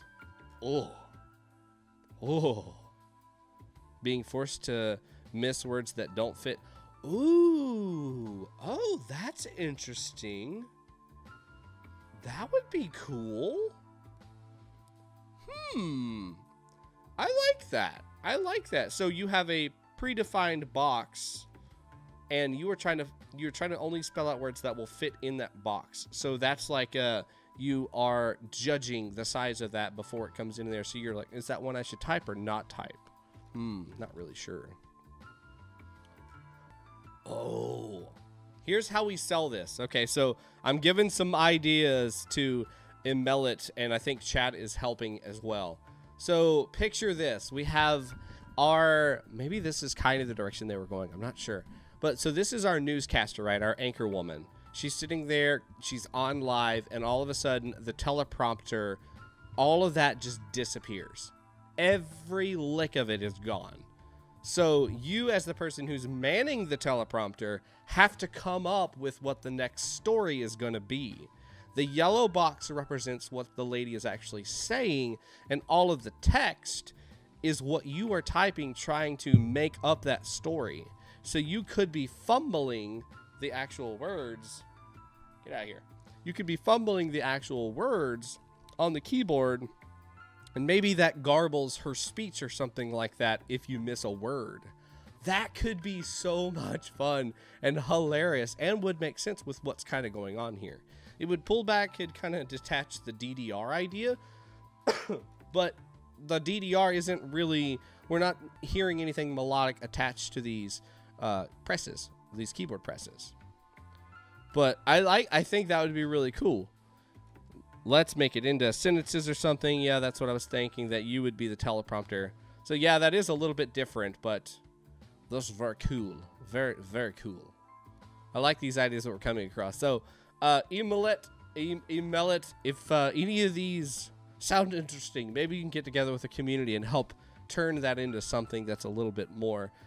Good job getting a game put together, submitted. You are tracking the keys. You can tell if I hit one on time or not. I think that's good. That's a good start. Consider getting yourself a menu, a main menu, some explanation of what's going on, and then just working on the direction of the game if you continue to work on this. So good job. That was breaking news by emelent. Hopefully I'm saying that correctly.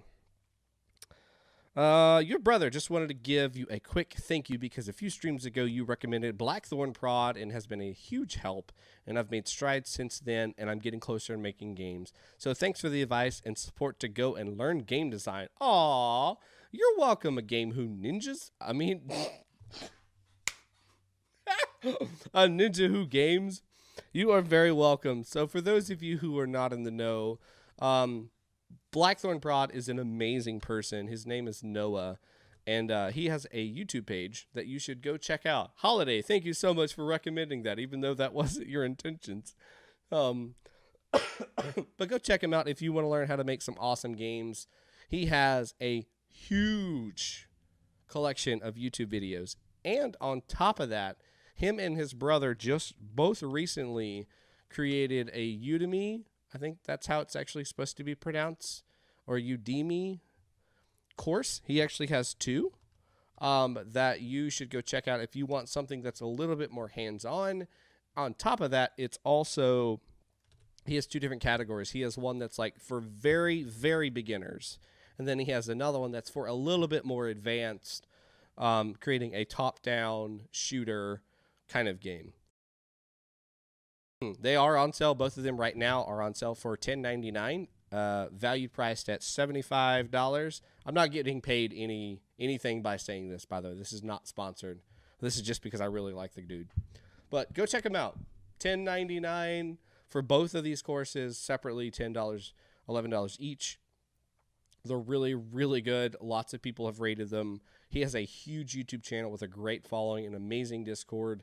And on top of getting one of these Udemy courses, you get a Discord full of other people who are going through the course as well that you can bounce ideas off or get help and talk to Noah himself. He is really a friendly person, and I don't know, he's just a really great guy. Go check those out. It seems that it has helped a Ninja Who Games, so maybe it could help you out too. All right. Let me get the next game loaded up here. This one already has prototype in the title, so we'll see what we're actually going to get. Let us get there. Bloop. While I'm getting this loaded, we are not going to be having a stream this coming Saturday on the, what is that, the 16th? I have a Valentine's Day dinner with my family that I'm going to be attending, so got to take care of some in real life stuff. So unfortunately, we will not be streaming that day. And then I am going to kind of leave what the stash is going to be split between you guys and myself. Kingdom Hearts 3 just recently came out. And what I wanted to do is stream that online. I'm not 100% sure if I'm going to be streaming that on my main channel or if it's going to be on my secondary channel. But I want to kind of stream that online just so my younger sisters can actually watch me play that. And if that is something that you may be interested in, let me know in the game suggestions section under my Discord if that's what you want to see.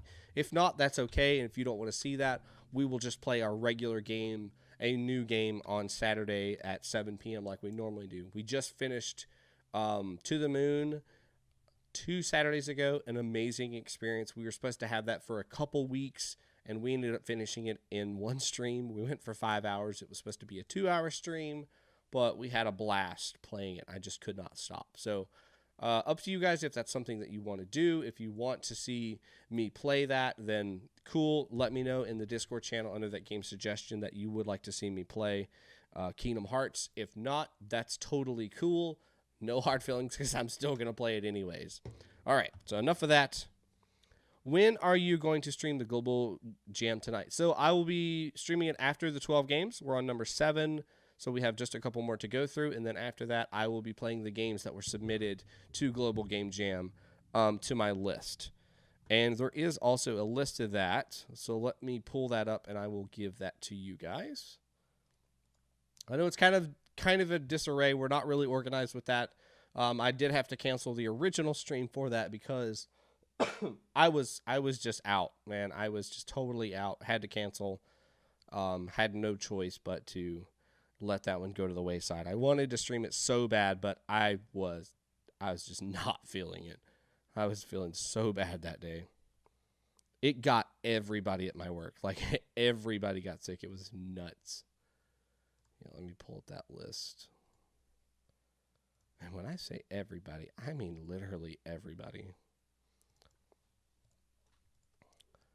Yep, and I've already played yours. I'm a good boy. It's not that long of a list. It's definitely pretty short.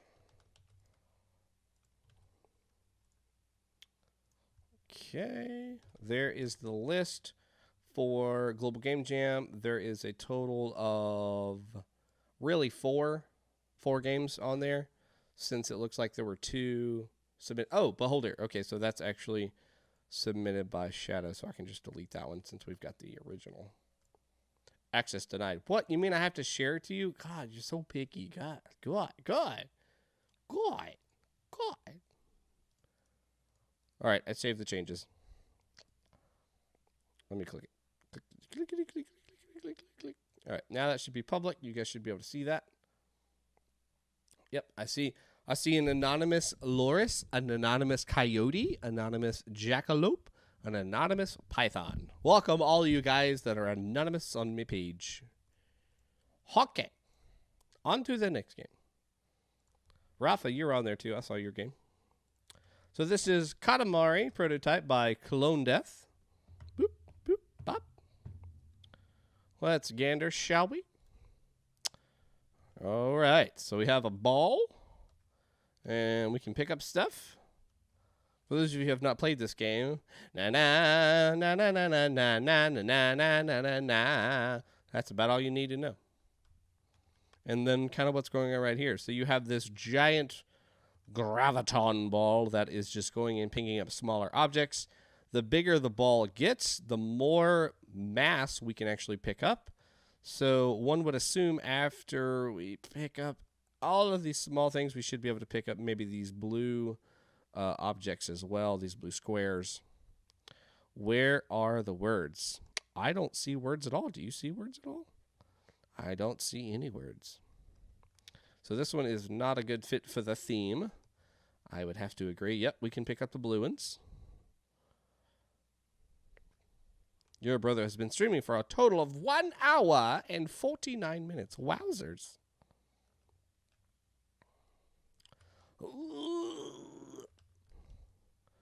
Oh, no. I'm picking up whole pieces now. Oh, no. Okay, so I don't think that is supposed to happen. Like, I picked up a whole line of stuff. All right, so that's where it's a neat idea, though, making a gigantic snowball. Yeah, honestly, if you've never played Katamari Damacy, it is an amazingly crazy and fun game. It's nuts. The music is fun. The characters are wonky. The worlds, you were literally just like you spawn in a city with this little tiny ball, and you're picking up like tissue paper and drinks, and then you start picking up cars, and then buildings, and then mountains, and next thing you know, you've taken an entire city and wrapped it up in a ball. I think where this game kind of fails is there isn't any trickery to kind of pull the objects towards the center. It just kind of picks up immediately where it touches, and that makes it really hard to make a ball that can continue to roll around the scene. So you eventually create these non-circular objects that can no longer roll under the momentum that you're exerting on it, or the force that you're exerting on it. Ooh. Ooh. Oh my gosh, it's amazing. If you've never seen it, just go watch a trailer for it. I think it just recently came out on Switch, or is coming out on Switch. Go watch a trailer for it and come back and tell us how amazing that was. So we've got the idea. I think the next thing is you do need to introduce some sort of trickery that can help make that a little more spherical instead of just picking up as soon as we touch that object. Because if you look at the game, they do kind of do some trickery to kind of get it to stay more circular or spherical. And we're no longer even touching the ground. Like we don't exist, actually. It's just the ball itself. You should probably just push it around until it touches a spot that's close enough to the center. Yeah, Bluesy Dev, I agree with that. That'd probably be a good way to do this. Instead of it touching anything on the extremities, it all has to be at the center of the mass, and then that center of mass is what's actually growing as far as like its attraction feature. Does that make sense? So the ball is a certain size, but the more mass that it takes over, the ball's magnetic or gravitational field is actually growing, and that is what it's actually attaching to instead of the ball itself. Yeah, I think that's a good idea. That's probably the best way to explain that too. Because by making these objects what's actually touching it, then you get these weird shapes that you can't really move around with or do anything. Oh man, I feel like I could probably leave this map now and just pick up the map and go. Here we go. Goodbye, cruel world. Well, I think that's about it. The trailer is brilliant, isn't it? Isn't it amazing? I might get that just to play like out of boredom. I just would really like that. Yeah, I think that's about it. I don't think there's anything else we could say. The biggest thing is just correcting that mechanic, making it where the center of mass is what's determining if an object sticks to it, not the individual objects that are already connected, because that creates these weird shapes. And stick to the theme. You know, if you're going to join a jam, make sure that you are satisfying all the requirements for the jam itself. I think that's an important thing to do, not only to keep the community happy, which it's not about that, but to also challenge yourself. You know, if you are put in positions that you yourself would have never thought of, you're going to create things that you yourself would have never thought of. And some of those might be your best pieces. Some of those would have been like, wow, you know what? I did really good with that. Or I really enjoyed making a top-down shooter. I would have never known that. That's amazing. I want to make more of those. And then 20 years in the future, so my biggest seller is the top-down shooter. Who would have known? Maybe just put letters on the boxes. There we go. Theme satisfied. Or maybe you're picking up words. Light pole. Car. Building. Potato. You know, whatever. That could be an easy way to satisfy that and would be comical because you're picking up word objects instead. Very good job. All right, so I am on Unhost now. Aquagon, did we get that updated? Or shall I just use the track in the back? Let me load this up here. Yeah, picking up words. That's what I thought. Try and see the game first. Okay. Full screen. Full screen almost works. Last time I checked, it was uploading. All right. Last time I checked, I don't remember.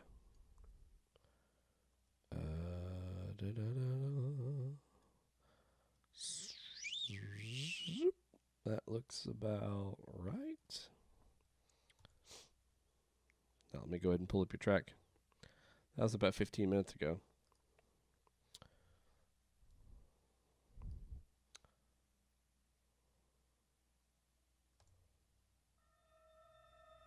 Ooh, spoopy. Spoopy. This is Unhost by I Am Unmasked. It's not 12 hours, I can tell you that. All right, so here's our title screen. Let us hit play. You are patient that awake from your bad dream in the hospital. In the outside, there's a sound of a gun, explosion, and fire. You panic and try to get out of your bed, but realize that you've been handcuffed. From your eyesight, there's a knife that can help to free you. What do? Look closely at the knife, shout to ask for help, search for something nearby you. I'm going to look closely at the knife. You try to reach for the weapon, but could not. The weapon is far away from you to pull it in. After a few minutes trying to get the weapon, you still did not get it. Let's return to the bed. Let's search for nearby. You are trying to find something that would help you destroy the handcuffs. Should you look to the right, below, or to the left? Let's look up. Why not? There's a hole where the air is coming in to provide every patient a good conditioned air. The whole air seems big enough for a man like you to enter. Okay, so I could go through there. I'm very inexperienced in composing horror-type music, working on getting more experience. Well, I think it's good. I think it's definitely got the spook feel, for sure. What is that? I don't know what that is, but that's got the creep all over it. Below the bed, you find your shoes that fit your foot, your feet, your foots. You try to wear the shoes, but the right handcuff to you is preventing you from taking the shoes from below. Okay, so can't get my shoes, got handcuffs, but I'll probably need those later. Let's look to the right. You see a desk that has different stuff. A flour, bag, food, and medicines. You want to look at the flour, bags, food, or medicines? We're branching very, very much here at the beginning. Let's look in the bag. You find out that the bag contains identity card, wallet, money, clothes, and a key. Aha! I guess the keys are maybe car keys. You take a look at the identity card and find out that it was someone else's that looks like an old man. So you put the identity card back in the bag to see if there's any other items with your left hand. Go back to the bag, inspect the clothes, size that are not yours, but you found a small key that is useful. So the key was in the clothes. Take a look in the keys, and it looks like it's the key for the handcuffs. Okay, so I'm free. I kind of wanted to get my clothes back on. You try to open the door, but it was locked from the inside. What should you do? You still are hearing sounds of sirens and alarm from the outside. I'm getting the heebie-jeebies here with this music. And I have to keep playing it because it doesn't loop automatically. Okay.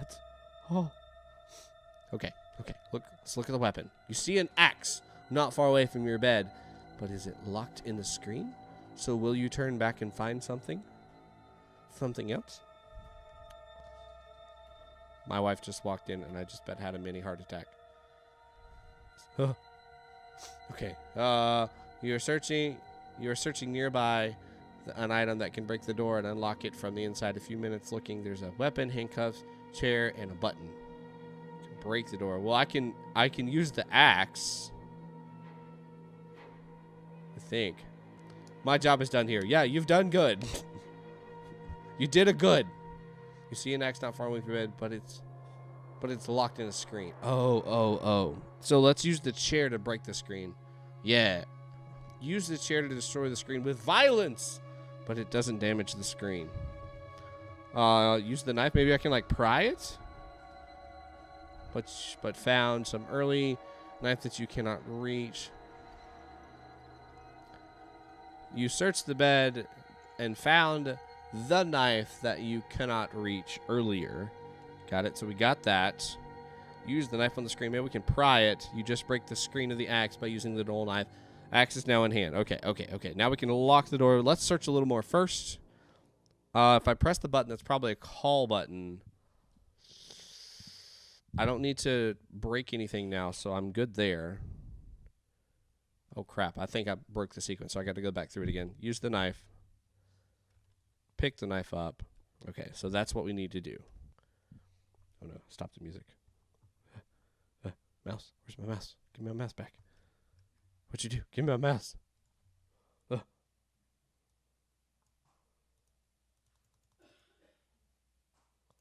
Oh, I can only play it a couple times. That's hilarious. On Bandcamp, you can only play it. Have you heard of an experimental instrument called the Apprehension Engine? It's perfect. No, I haven't. That sounds absolutely terrible. Yeah, I can only play it a couple times for whatever reason. So, Akugan, you're just going to have to say the sounds really, really loudly so we can all hear it. So we're going to use the axe. Use that one.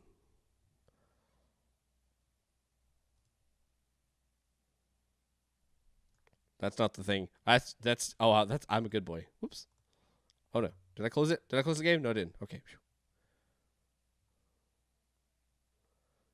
Use that one, but you didn't send me a link to it? Not that. Okay. In Discord. Oh.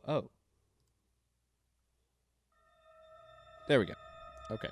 I just clicked the link. I guess it took me to that page or something. Give me my mouse so I can click it full screen. Okay.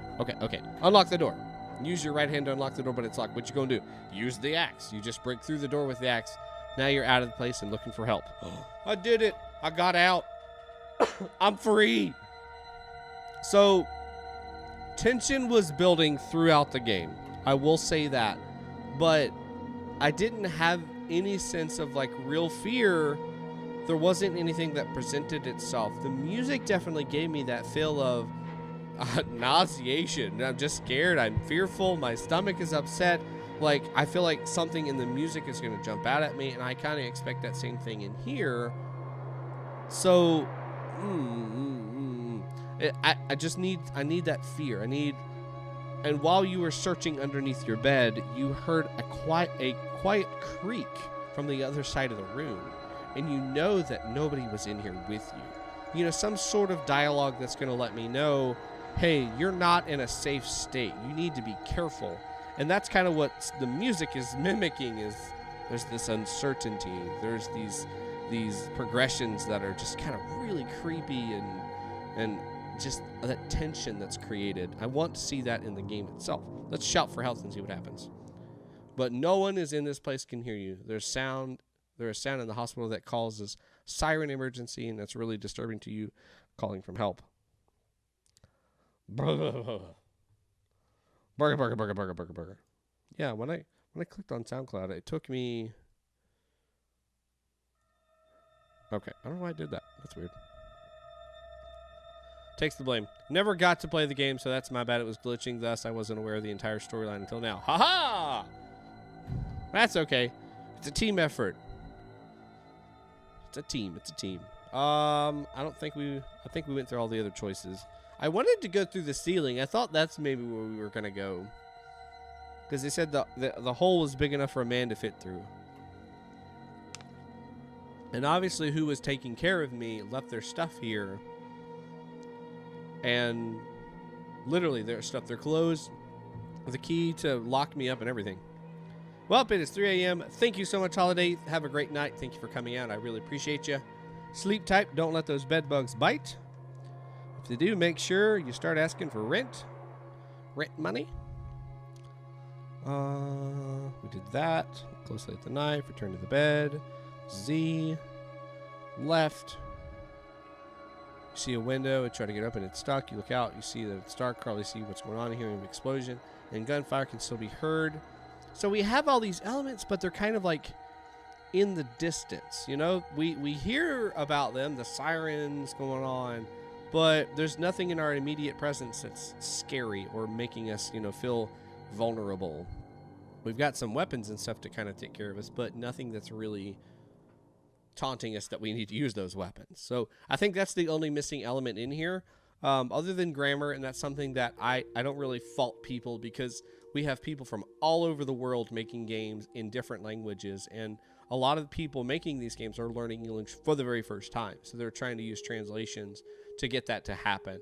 One thing I do absolutely encourage, and this is for the developer and also for our community, we need to be loving for those people who are trying to make games in a different language. You know, if you can be an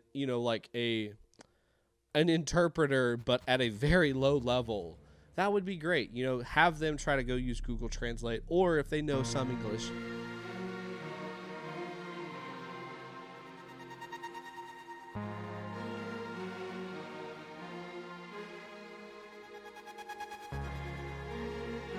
Now I'm just playing random music on SoundCloud. My bad. That scared the crap out of me. Woo! All right, back to the good stuff. Back to the good stuff. That is not mine there. I was about to say, you said you didn't have scary figured out. But what I was saying is, be good to the community. People that are trying to learn another language like English, if you know any bit of any other language, or you know English, take a game that somebody has been working on, translating that to English, and then just go through that for them very quickly. You know it's not going to take you long to correct some of those typos. I mean, you saw me on the fly. I was reading, correcting as I did that to help it make more sense to you guys, but then also not to distract from the game itself and the overall message. You guys can do the same thing. If you see those games or people that are speaking other languages, reach out to them. And the people that are making these games that speak other languages, reach out to the community. Hey guys, I'm on the Weekly Game Jam Discord, and I just finished my game. Can somebody check over my text? I just translated it from Korean to English, and I'm having some trouble with some of the grammar. Can somebody help me? That's all you have to do, and there's a big loving community that will help you do that, because not everybody's making games every single week. So there's some people that still want to dabble in something, but don't have the ability to do that just because of time or work or scheduling conflict. So make sure you're helping your fellow jammers out, and language is definitely a good way to start that. Very good job, I Am Mask, for making this game.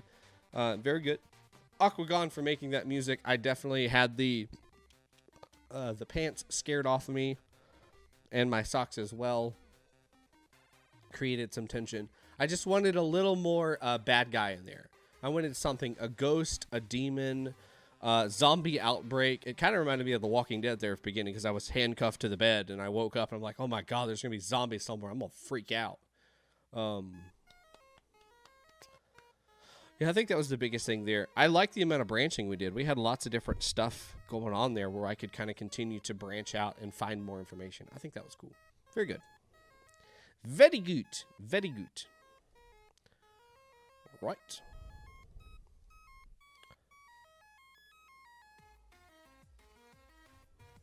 Just a second.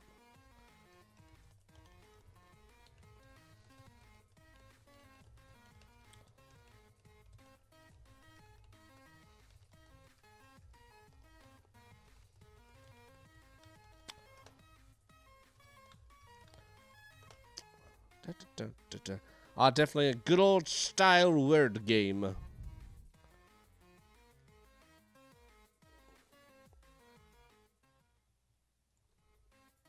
All right, we're going to kill the music here and see if they've got any music in their game. This is called Loose Letters by CentralAltar. Let's take a look and see what we got here. Nice start screen here. Loose letters. Press enter to continue. Like it. I like it. Whoa, my God. What the heck? Okay. Press the enter button to submit your constructed word. If you want to clear your construction, press the backspace. A library of approximately 1,000 words is being used at the moment, so most words will not work. Only 3 to 7 letter words are included, and each letter is currently worth 1 point. Trippy. Oh, no. Escape is go back. Today. Do I grab the words out of the sky? Whoa. Whoa. What?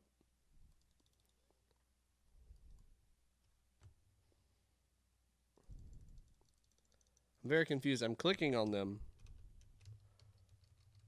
Oh, okay. So T O. Oh crap, there's no D. Of course. Oh, D A. Oh. Help. Where's the dang Y? This is super cool. I like this. We need some tunes in the background, though. I tried typing the letters. That didn't work. They want you to actually click on them. No Y. No Y. Dang. Throw the letters back. So then I can, if I can't find anything, I can just throw right. Throw them around. Throw them back. Okay. What about H-E-L-L-O?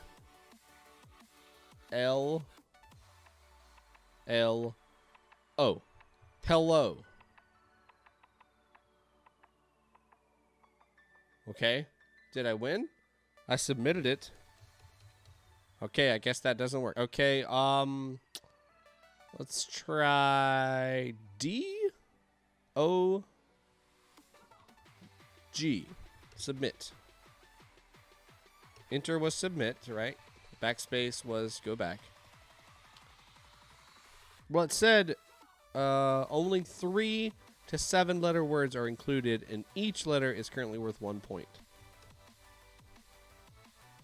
It's not keeping track of my points anywhere. See, I thought maybe these were like places, like I could bring them down or something. But that doesn't seem to do anything.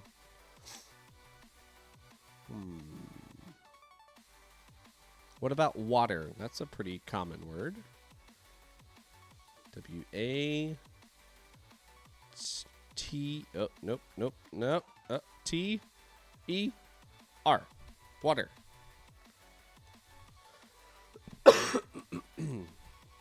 Maybe in this example it would be better to provide a list of words, and then you have to build those words within a good, within a certain amount of time. This would be good music for the game. Don't look down.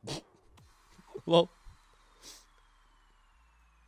yeah, because I have not successfully been able to get a single word, and it seems to be taking enter as a command.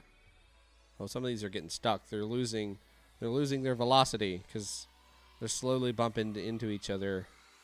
It's entertaining to watch, that's for sure. Let's see if we can help some of this slowness down. They're all slowing down. Throw them all back. Boom. Yeah, so if you waited long enough, you'd be fine. N-O.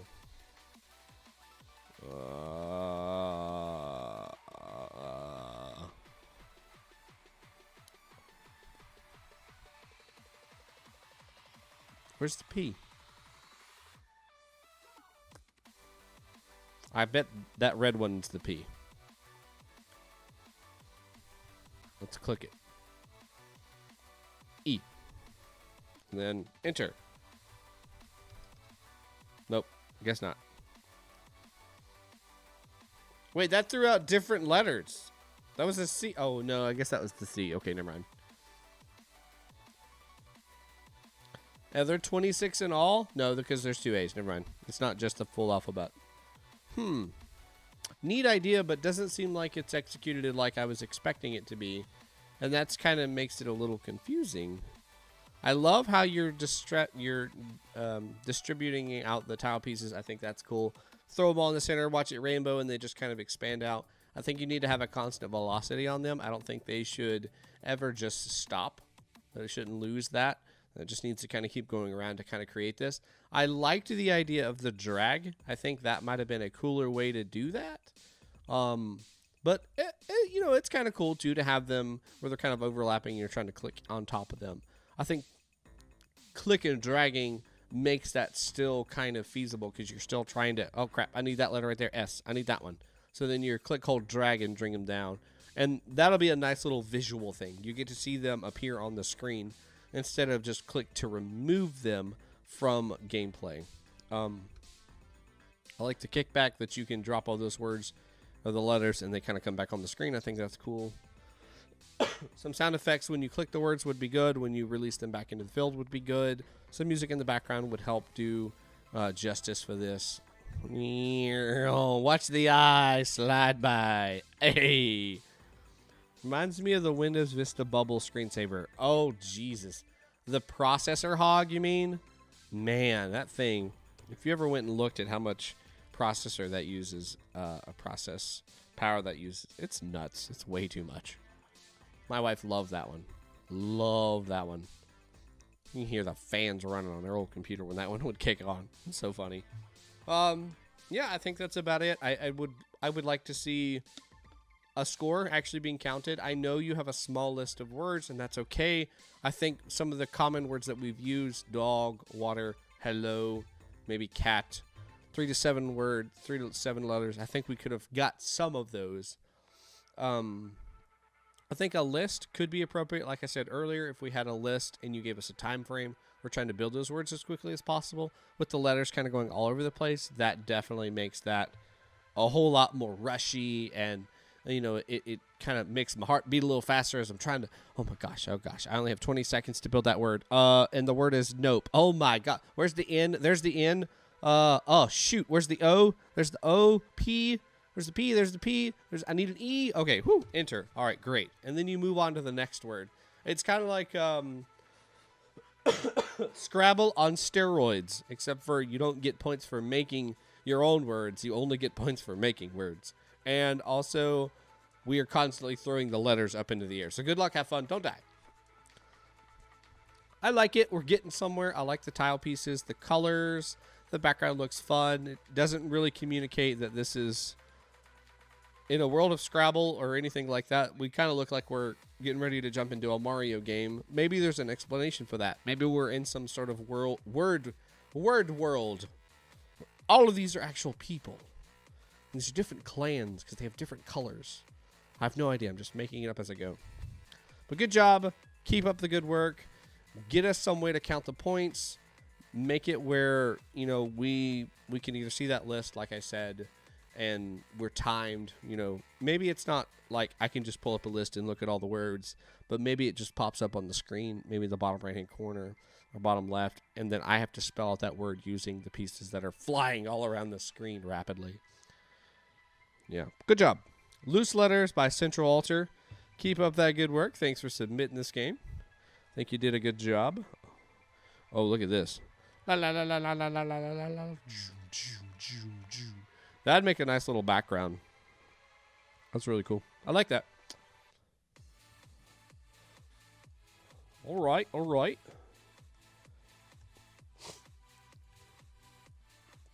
All right. Let us play. Ooh, this is a console application. We'll put this about right there.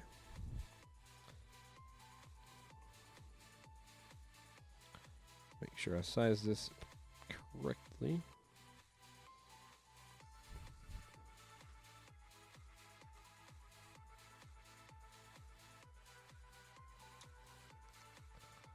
Okay, that should be good. I might have to make some adjustments, but we'll see. And to answer your question a while back that you had, I'm a good boy. I actually forgot I wrote this in here. But February 20th is when I'll be doing the TV Game Jam stream at 7 p.m. And you can find all that information out within the Discord itself. I do have that information posted under my schedule. I try to keep that up to date. I don't ping anybody with that when the schedule updates happen. If it's an announcement, like a big announcement kind of thing, I might ping that under the announcement section. But I usually just try to update that schedule with current streams, weird streams, cancellations, important things that I feel like you guys need to know about my schedule, like if there's a time change or something. I know coming fall, a lot of you that don't observe daylight savings times, that messes you guys up because it puts you 2 hours away from me instead of 1 hour away or something like that. All right, next game on our list is The Escape by thoorin. Let us ganda. This is a console game. Good old command prompt.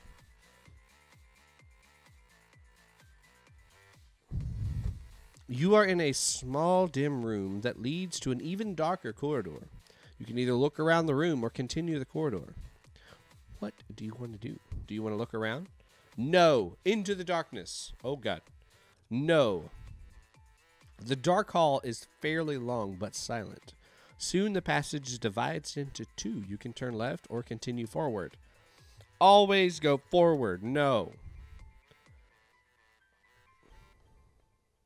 Also, let's go back to streamer chat. Suddenly, the hallway ends, and you stand in the room whose walls are covered in blood. All of a sudden, you hear a groan. The noise was made by odd creatures sitting in the corner. It looks like its body was built from many different bodies. The skin is of purplish color, and the most unusual aspect of it, it appears to have a big tentacle protruding out of its forehead. The monster does not seem dangerous, but it looks like it cannot walk. Do I want to talk to the creature? No. The room is lit by several candles and torches along the wall. On the other side of the room is a door. A door is located. There are several corpses of different humanoid species. Many of them are missing parts of their body. It seems that this room served for some twisted experiments. Oh, God. Your attention is caught by the head lying on the table. Although the head is not attached to the body, it looks somewhat responsive and realizes that its eyes are carefully watching you. Do you want to talk to the head? Why not? To your surprise, the head starts talking. Why? No hope. No justice. You are doomed. And you suffer. My master hurt you. You try to continue with conversation, but the eyes of the head slowly close. Do you want to touch the head? No, I don't. You decide to leave the head alone. Do you want to open the door? Not really, but we will. You open the door and enter. You are standing on the balcony. Do you want to look around the balcony? Yes, I do. From the terrace, you can see that you are inside the big castle. Gazing into the distance, you realize that the castle is located in the mountains. You are several feet above the crown of trees. Do you want to jump out of the balcony? No, I don't. Do you want to go back in? No. Oh, I have no choice to jump back in or go back. Okay, we're going back. You went back to the place where a long passage divides to two. This time you go the other way. Oh, no. After a few moments, a dark silhouette appears in front of you. You make one step closer and find out that the silhouette belongs to a weird small creature. Let's examine the creature. I'll try to move this guy's up so you guys can see. It is of similar size as a goblin. Some of the parts of the being also appear similar to those of goblins. So it's like a goblin, but it's not a goblin, but it has parts of a goblin. It has a rusty... It is wielding a rusty axe. The unknown being doesn't want to wait anymore and charges at you. You can either try to dodge or counter its attack. I don't have a weapon, so let's dodge. Bare fist against a rusty axe. Wait. Oh, so that means I countered. Whoops. I should have dodged. Despite the odds, you still managed to be faster than the opponent and beat him to death. Oh my God. Yes, let's search the body. Besides the rusty axe, there's nothing interesting. Do you want to take the axe? Why, yes, we do. You pick up the axe and continue through the hall. While quietly moving forward, you see this wooden door on the side. Let's open the door. The door's locked. However, you probably made a lot of noise because someone started crying for help. Let's burst into the door. Thanks to your mighty kick, you open the door. You are in a room and you see a prison cell in front of you. Ha! You are not one of those monsters. Come and help me. Bearded man behind the bars yells at you. You can either talk to him or try to help him right away. I think I want to talk to him. Who are you? Why are you imprisoned here? There is not much time for chit-chat. You have to help me before they get here. Well, if you want to know, it is so much then my name. If you want to know it so much, my name is Peter. Does that help? Do you want to open his cell? I think I'm going to do it. Let's open the cell. What are you doing, you idiot? Don't you think that if the door to my cell was not locked, I would have opened it? You need to find the key. It should be in this room. Guards always left it here. Do you want to look for the key? Oh no, he's got a mean, but I guess I will. After a brief moment, you find a key lying on the table underneath an old book. Let's open the prison cell now. Prisoner says, you freed him. We have to hurry before they catch us. Follow me. Following him.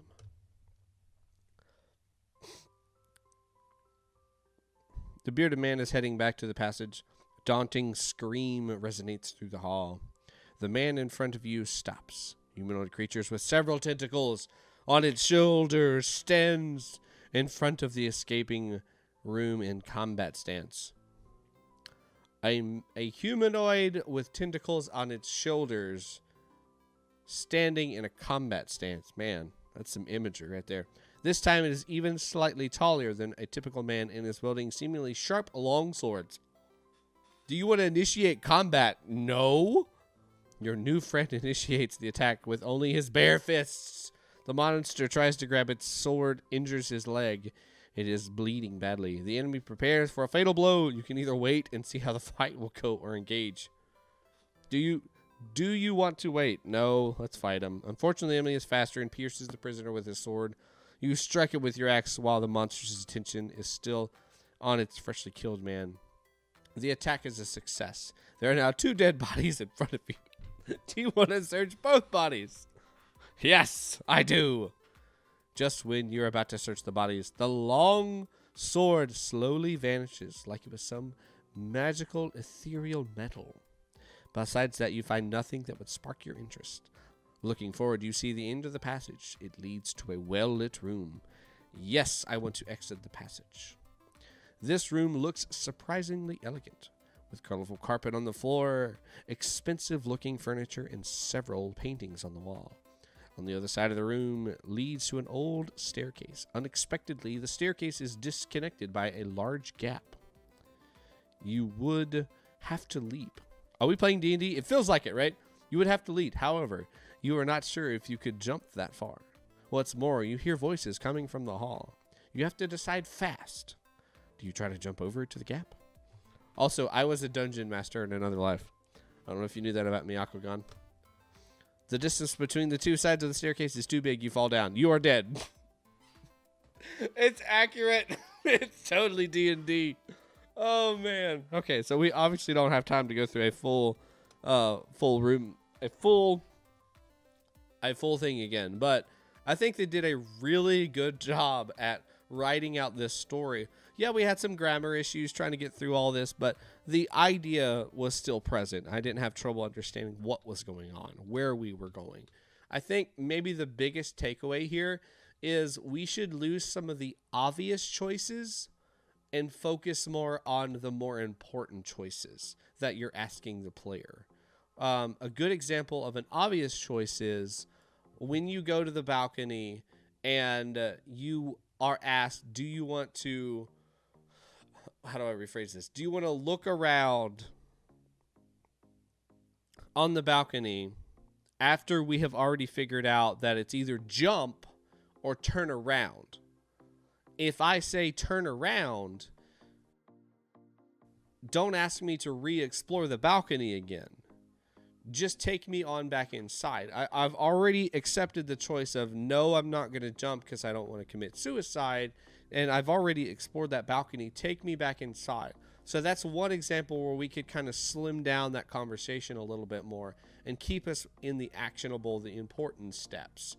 The good example of a choice was when our friend that we released from the cage, Peter, when he was fighting the tentacle monster, and that monster was getting ready to attack him with a fatal blow, I had the choice, do I either wait and see how that plays out, or do I attack? That's a really good choice because it really kind of stops you for a second. It's like, well, I don't know. If I wait, maybe he's able to take him on, and then I don't take any damage. Let me read that text and see how that's laid out again. Or he was cut on his leg, so maybe I should help him. Maybe he's kind of hurt and isn't going to be able to withstand any other attacks. So that's a more weighty choice, and I like that. There's some other examples of ones that I think we could cut out. I don't want to go back all through it. Oh, I actually can go through quite a bit of them. Do you want to follow him? I think that's a fine choice. You know, do we choose to accept him? But I think maybe that could have been wrapped into some of these others, like, do you want to open his cell? That's kind of, we're accepting that he's going to be a part of this group here when we unlock that cell, right? He's either going to attack us right then and there, or he's going to join us. Those are kind of our only two options. So kind of reiterating that same kind of thought again on do you want to follow him? It's kind of redundant and does make it a little more convoluted, whereas we could probably thin out some of these others that are less of important. Now, I think some things are important to illustrate, like, do you want to go left or right? That's important. That's a big choice that's going to have big impacts later on. Good job telling a story. I feel like I could go back through this and get a whole lot more if I talked to all of the creatures and, you know, tried to fight with all the creatures and find out who is their master and stuff like that. I think you've got a really interesting story in here, and I think that's really cool. I'd like to see more of that, and I'm sure anybody else who plays this could easily get sucked into these types of games. So good job. Good job telling that story. This is The Escape by thoorin. Thank you so much, thoorin, for making this game. You did great. Right, we got 2 more games for tonight for Weekly Game Jam, and then we're going to play the 4 games that we have submitted for Global Game Jam. All right, so let me capture the screen for this game.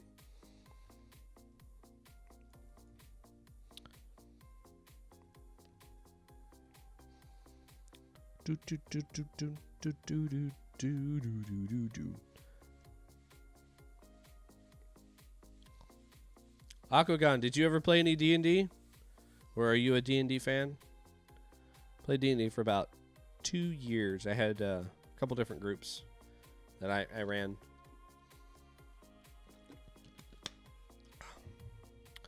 There's a video out there in the world of Twitch that still has all my stuff, I think. Oh, yes, I play it weekly. Oh, awesome. What did you main? Or are you a dungeon master? Or a game master? Love me some D&D. Gosh, if I had another couple hours a week, man, I would love to continue to play. Once I picked up streaming, I had to give up Dungeons and Dragons. I just didn't have any more time. I couldn't devote to both of them. I don't know if you know who these people are, but I highly recommend their stuff. They are freaking hilarious. I play 2 wood elves, life clerics. I play 2 wood elf, life clerics. Cool. Or is that I play 2 as in 1-2? I started October, November last year. Very cool. Very cool. That was about the time I stopped. I stopped like 1 month before that because I started streaming. Oh, no. Gosh, it's been so long. 2 years ago in October and November. Because I started streaming in October. You said I play 2 wood elf. Was that I play also? Or do you have 2 separate wood elf characters that are both life clerics? We had like everything in our party. I had 2 separate groups that lived in the same world. We had one that was a paladin, a fighter. Oh God, we're gonna blank on the rest of them. A rogue and a bard. And then another one that was a druid a wizard, a sorcerer, and a barbarian. They have 2 separate wood elves that are like clays. Okay, got it. I really want to do homebrew, however. Do a stream where we all play D&D through chat. Oh, that sounds scarily hard. But that could be a lot of fun. Oh. There'd be a lot of me standing around, waiting for somebody to say something in chat. I don't know how that would work. That could be a fun stream, though. I do like dungeon mastering. It's a lot of fun for me. We played D&D 5th edition, and I kind of had some of my own rules, and I kind of took some things out of the world that I just didn't really like, that just became too cumbersome to try to really work with. Weight was one thing that I just didn't like. I just said it can't be anything that's just outrageous. Like, you can't carry a llama inside of your backpack. That's not happening. I don't care. You can't carry 1,000,000 gold in your backpack and expect that to work. You're going to have to find a bank. It's not going to work. All right, let's jump on to the next game. Maybe we can talk about that D&D idea later, because I do like D&D. That could be fun. Now that you've got me started, Super 8-bit. Who knows? Who knows? Word here by juancarlosseijoperez. That's terribly wrong, and I'm not saying it again. I tried. So let me refresh this page so we get a full experience. Maybe over Discord voice chat. Maybe. Let's try that again. That could be possible. Catch the words. Level 1. Catch 10 words. How do I catch them? Oh. UK? OV? Hello? OO? AXO? IX? QEF? ES? IC? I? ES. Ooh, that's a weird effect. It's like they became 3D for a second. Defeat 3 blocky words? What? P. What? Huh. This is weird. I've never heard these words. Yeah, I haven't either.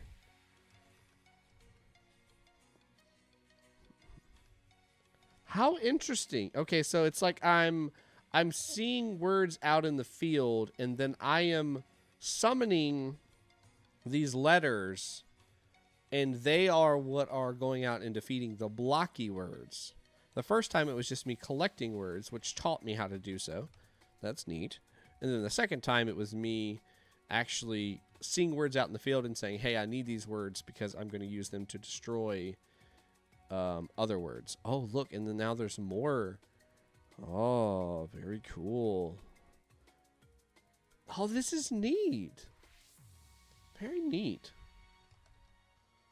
O-O-O-V-Y. So I can use a single letter to defeat that. E-V, E-V. I don't have a V yet. I don't see an A yet. V, E-V. Wow, this is really cool. This is so weird. And they're on a track, which is, bringing them towards the center, which is what we actually want to avoid. I imagine that's what's going on anyways. Oh my god, I really like this. This is cool. I think the track that they're actually on could be a little bit darker, so that's a little easier to pick up on, because it is a little dark. And then I think if there was a better distinction between the blocky words and the transparent, translucent words, that would definitely help a lot, because it is kind of hard to see some of the letters because of the colors, the lack of contrast between them. That does make that a little bit hard. I'm getting better at picking that up, but it definitely could be a little bit easier to tell. I like that effect at the end. I don't know what to call that, but it's a satisfying effect.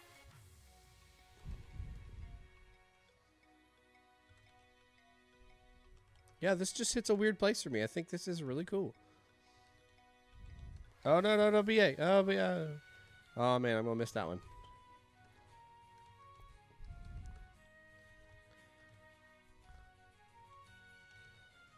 Wow,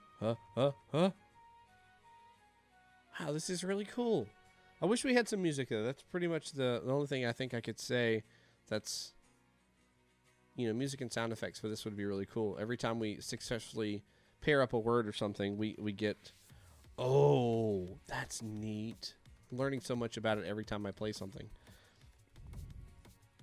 Because there's going to be some words that are my ammunition that are going to be full words that I might just miss. Sorry, I know I'm speaking in very fragmented sentences because I'm just enjoying this so much. So let's back up. It would be nice to have the blocks a little easier to read. So I think if we just made the screen itself a little bit bigger, that would kind of eliminate that problem. We would very easily be able to read each of these words.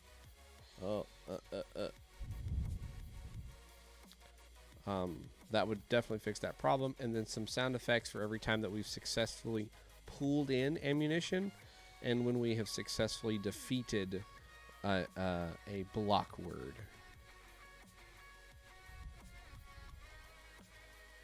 TKK. We have enough of that? Oh. This is addicting. Very addicting. T, is that a T? XL? Lax? Ilax? IA? I? H? X?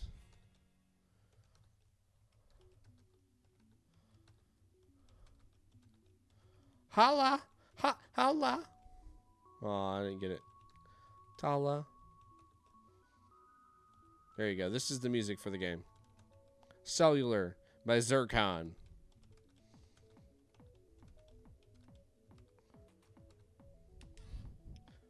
That was level... Alright, so this is level 10. No, that's level 11. Yeah, this is really cool. So let's back up and talk about this. I'd love for this game to be full screen. The little cluster in the center, that's what we'll call it. Make that a little bit bigger, and I can see the ammunition that I have available at my disposal. That needs to be right dead center in that circle, so I know that these belong to me. These are mine that I can use as ammunition. The blocks that we see flying around the world, make those a little bit more distinct. I think it'd be easy to do that if you up that contrast between the two of them so it's easier to read, and then make sure the box is fully around the entire word or phrase or segment, whatever you want to call that.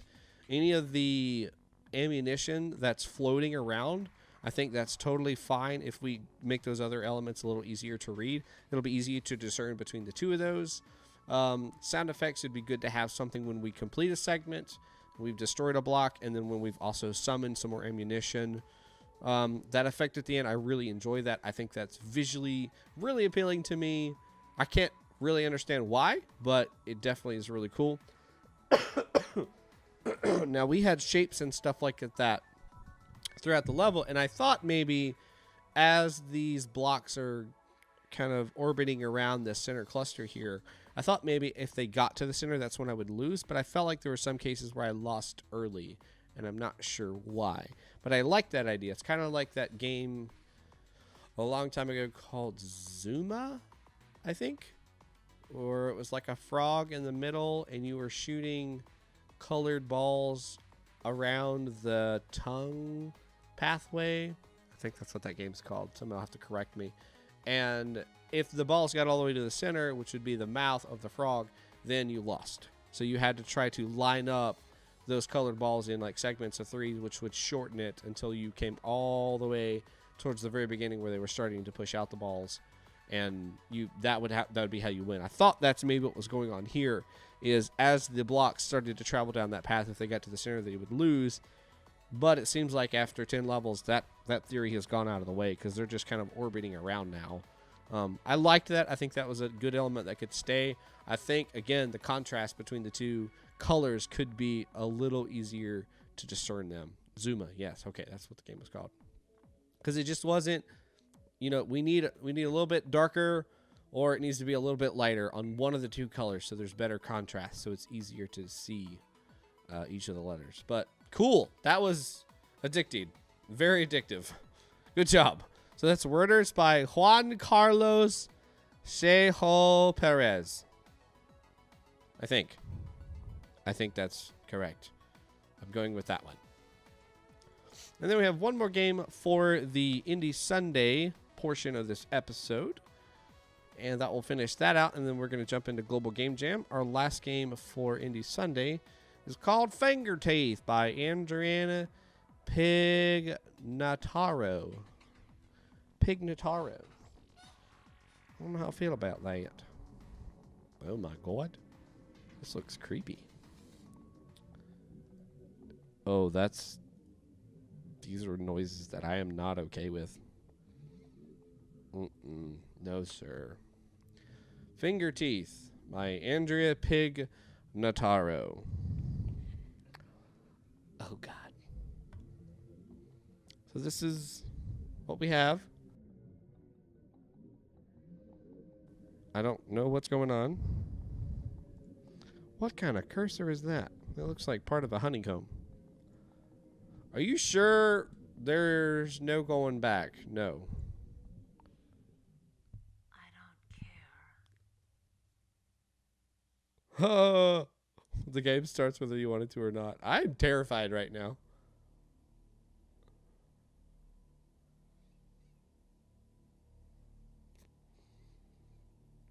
This is the windiest horror story since the day you were born. Did that say wildest? Under the fate of this terrible nightmare we call life. Girl, press O to continue. Why?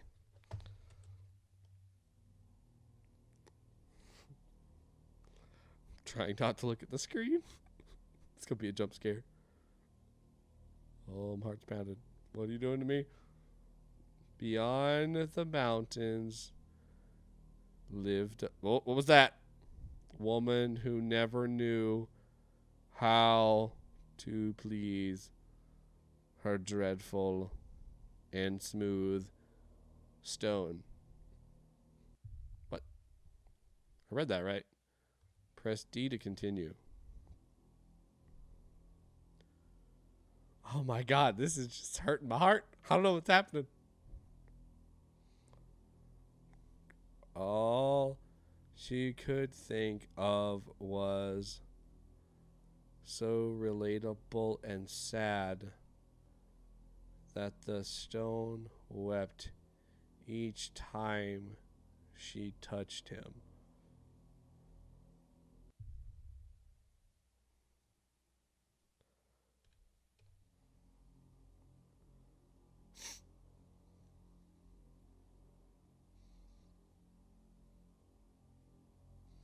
These pauses, man. I don't like it. One day. Oh, God. Her goat gave birth to a sphere full of a black and thick liquid.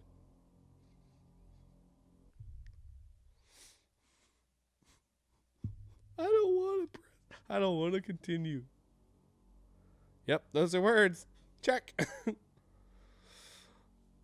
Hey, how about you guys get some more of this music? There you go. I'll give you some more of that too. How about that?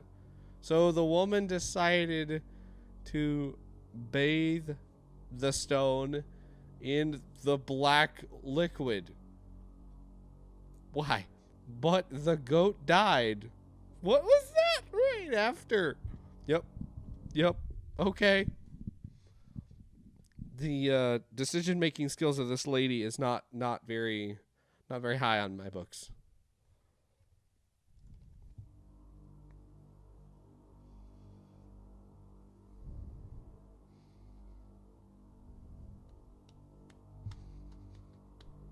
She wept for the goat. But the stone started frantically laughing in disbelief because he was finally a real man.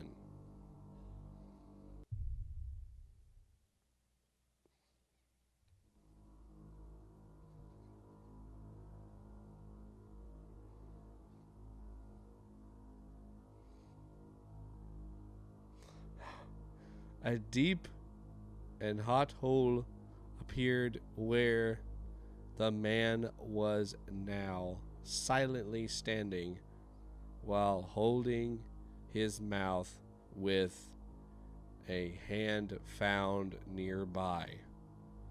I know, I am like, I'm gonna have a heart attack right here. This is it. You guys are gonna have to call 911. Please don't. I was just kidding.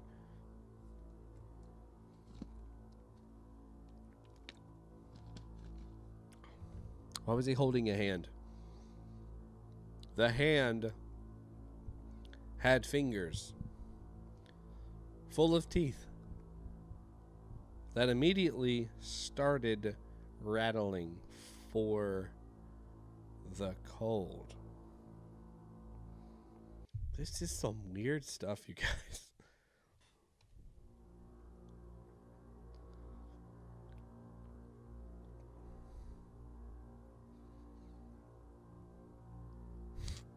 God, I hate this. The man was ready to leave his body and return to stone, but Fingerteeth filled the hole to get his hand back. You're summoning a demon, and the grumbling sound keeps raising in pitch. Great! The climax is going to be at the octave, right? That's what's going to happen. Several years went by, and so the woman gave birth to another goat before passing away the day after. Why did the woman give birth to a goat? What is going on?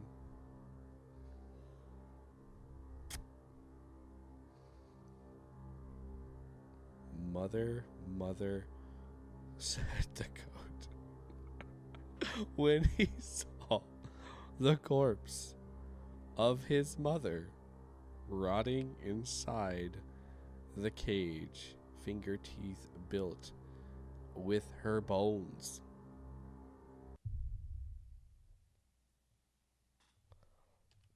I don't even... What?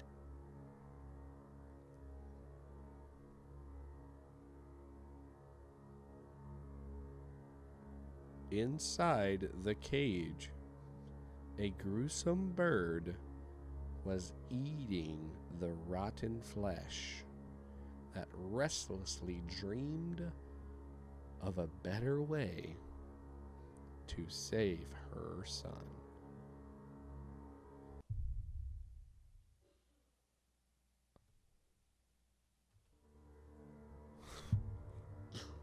It's like it never ends. What is this game? I don't understand. Why did the woman give birth? Her green and yellow, oh, there it is, eyes were still wet from the tears. But the bird was not satisfied with their taste.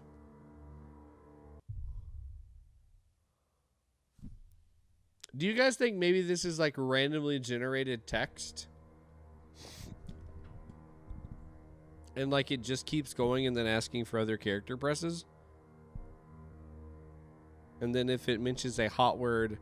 So Fingerteeth embraced the goat and whispered at his left ear that he will soon become a real man. And like every time there's a hot word is when it makes the sound effects or shows the symbols. That would be awful if that's what this is. Like it just keeps going. I'm terrified. No, said the goat to Fingerteeth. Is Fingerteeth a legend I should know about? I want to become a stone like my father.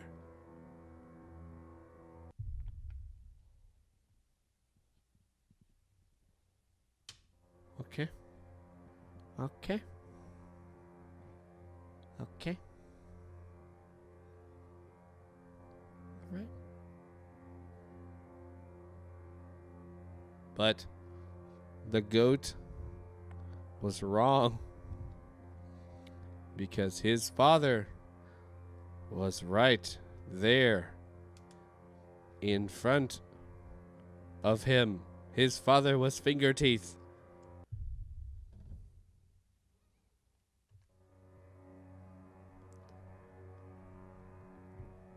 I mean, I still feel like we're telling a story, so maybe it's not randomly generated. That's 10 minutes, though. All right, said Fingerteeth. And so he proceeded to grab a stone from the hole. Oh, there's the hole. Inside him, said Fingerteeth.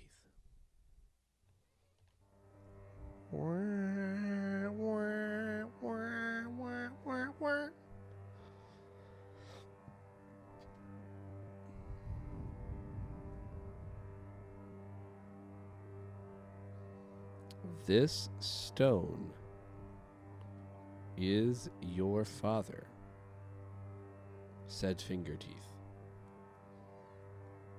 to his son.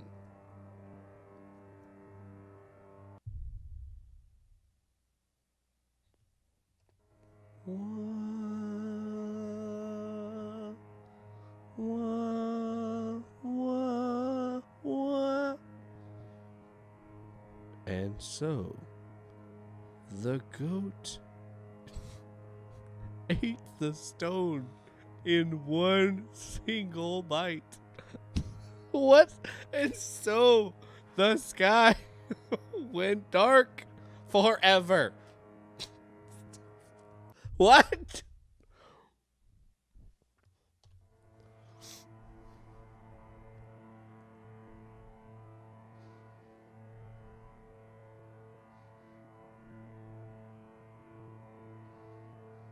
To this day, we can still see Fingerteeth hiding in the dark, waiting for our dreams to come true.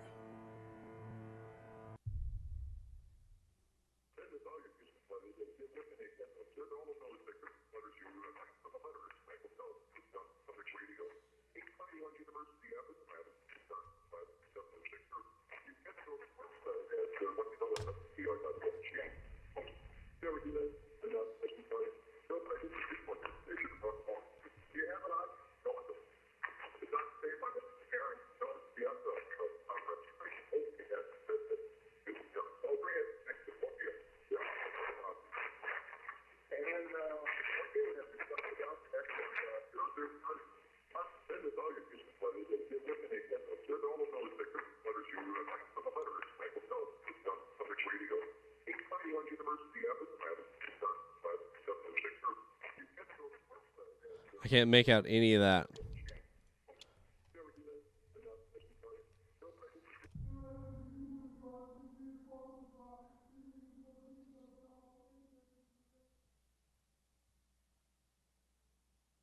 Why are you still here? I don't know, man. I don't really know, but I'm freaked out. Do you understand that this is not the end? Things could be different when you come back. Oh my God, please no. I bid you farewell. I guess you don't know how to quit, right? That's easy. I'll do it for you. Tell me the name of the complex of DNA, RNA, and proteins found in eukaryote cells. I think they just had it typed out. I think that's what we just did. But I don't remember the order. Tell me the name of the complex of DNA, RNA, and protein found in eukaryote cells. Is it Fingerteeth? Well, let's just take a little Google, shall we?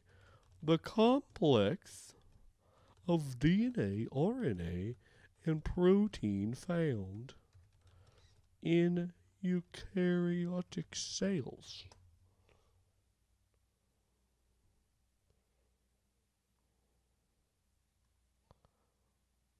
Google to the rescue. What if it knows?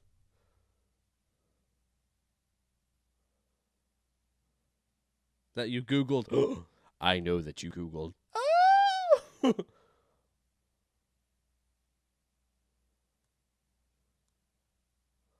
Organelles?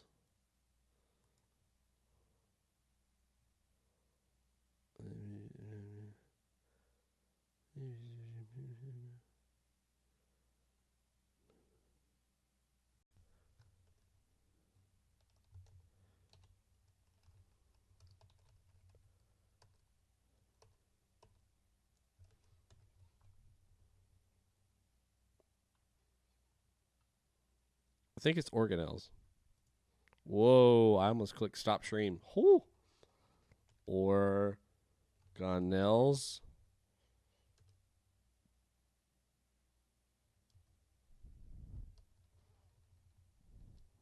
Organelles? No. Hello? It's not accepting input. Or I'm just not typing the word that it wants. I really believe it was all of the letters that we typed out or something. Tell me the name of the complex of DNA, RNA, and proteins found. Fingerteeth.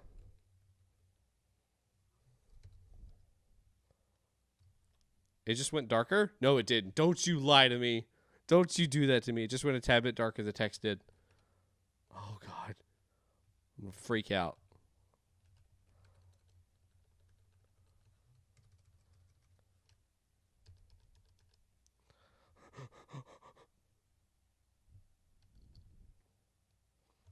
RL.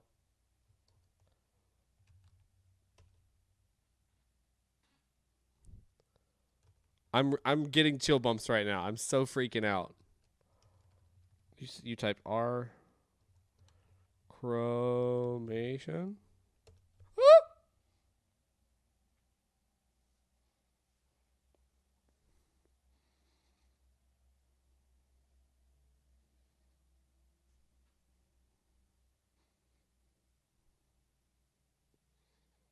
Is that it? You're just gonna close out on me like that? Oh. Okay. Well, I don't have anything I can actually say about that game other than good job. You gave me nearly a heart attack. The game literally just closed out. Like, that was it. It's like as if we just did a little puzzle for it or something. And ta-da.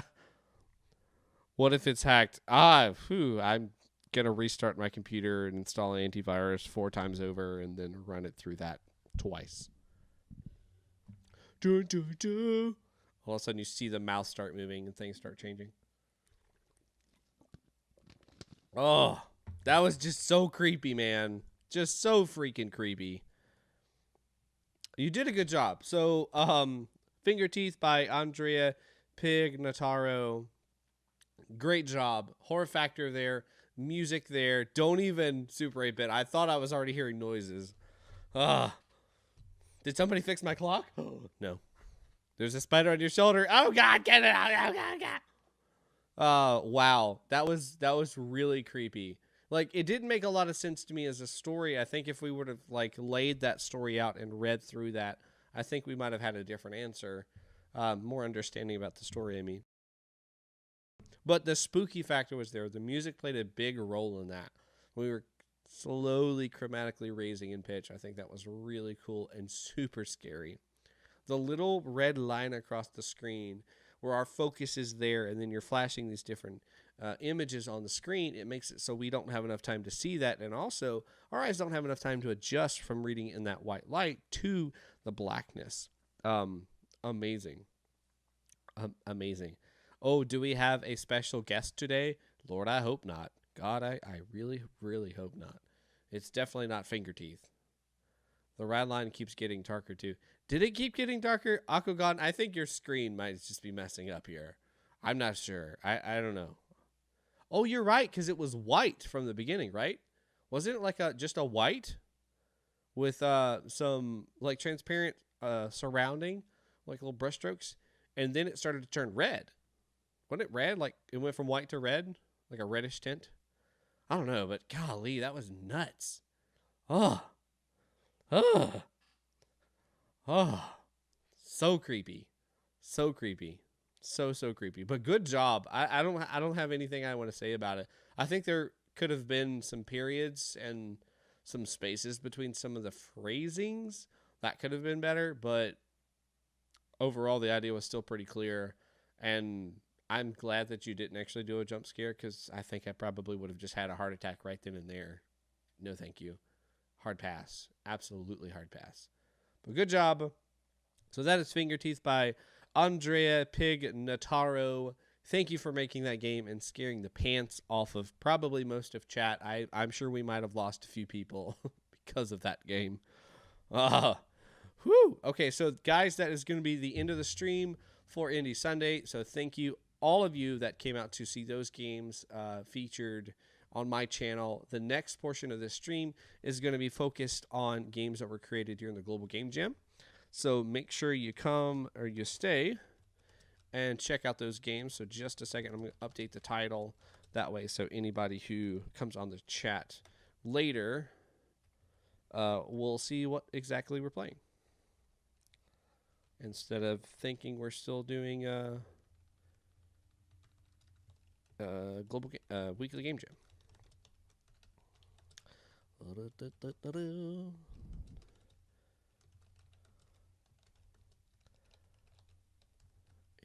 we are still in the games, demos, and blippity bloppity bloop. Boom. I'm sad I couldn't participate this year. My partner was visiting from U.S. during it, while just leaving back to U.S., so I couldn't. Oh, bummer. That's okay. There's one every year, and I'm sure there's other jams that are local to you that maybe you could participate in and have fun with, because I think that's really cool, you guys coming together. I didn't know I actually requested your email address in this form. My apologies. I don't ever do that. My bad. I don't require your email address, just so you guys know, so I will be deleting that out.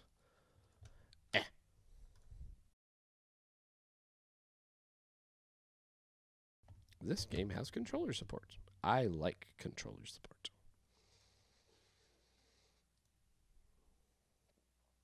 Okie dokie. Come on.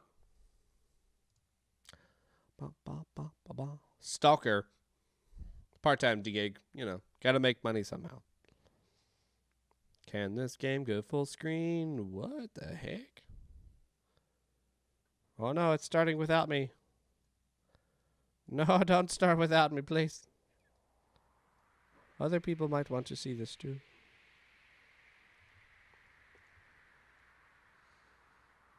Ooga booga booga booga booga booga booga booga booga booga booga. A booga booga booga.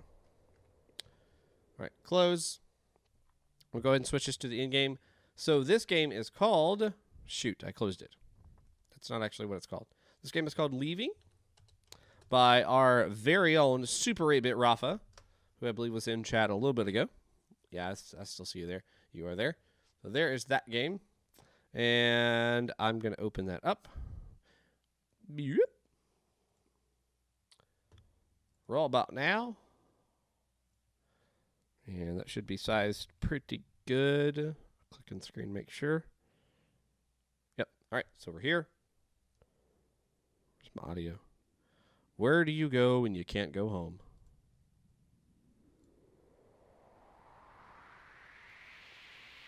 There's our audio. Okay. Leaving. Can I control anything yet? Oh, yep, I can. Oh. She's got a little bit of... She's a little heavy. Super 8-Bit Rafa programming. This was my first time using Spine for animation. Ooh, Zachary Hunt is our artist. Sound, William Mayfield.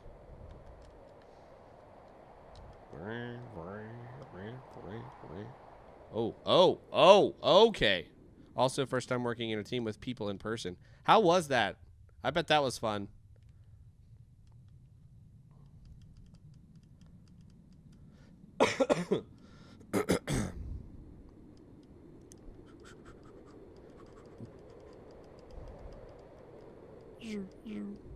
I made it. Are you drunk again? It would appear so. Shut up. Can't I have one night without getting yelled at? Oh, you're really good for nothing, loser. Why don't you just get out? Don't you talk to me like that. So maybe she is drunk? Kind of it would explain, like, her movement. Is kind of like, you know, not super accurate. It's kind of like I'm walking on, like, ice or something. That's what it kind of feels like. Because I tap the controller just a little bit and she sways very far left and right. I think we could get a little more of the head. Because if you think about movement when it comes to like that drunken pose kind of thing, your head is kind of leading in that. And the head, to me, kind of feels like it's the back burner. But it's really not. I mean, you can tell that the head is leading this, but I guess it's the feet that's kind of throwing me off. It almost looks like she's flying. Whoa. Woo. Shadow would be good, I agree. Oh, got the candy. Woo. Gotta get it. Oh, no! Oh, I still got it. Okay, we're good. I want to work with him again on a platformer. Oh, that's cool. See? Building up teams. That's how you do it. That's how you make bigger, better studios. Fun little fact. I don't know if you guys know this, but... Oh, ow. We're good. Tori and Polykatsu, the admins of Weekly Game Jam, they actually met at Global Game Jam. I don't remember what year it was, but that's how they actually met. And that's how this whole Hey Nico Matata, which is the actual correct enunciation of their name or pronunciation of their name, got started. And then on top of that, Weekly Game Jam. She has a jetpack? Oh, she was flying. Oh, I missed the text. I told them he was a great astronaut, that he was going to Mars.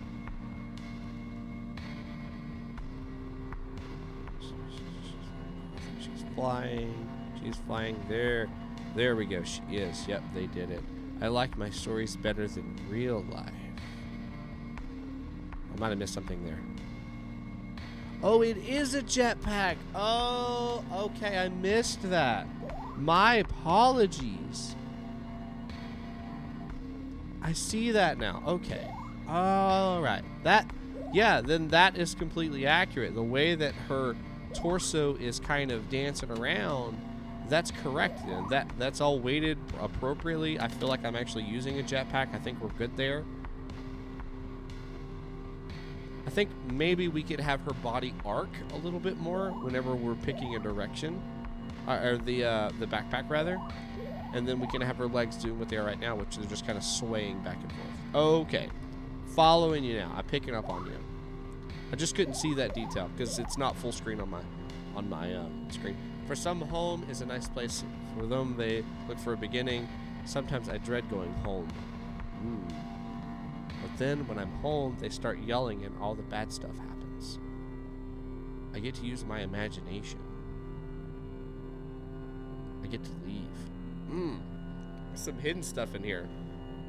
I get to go on adventures.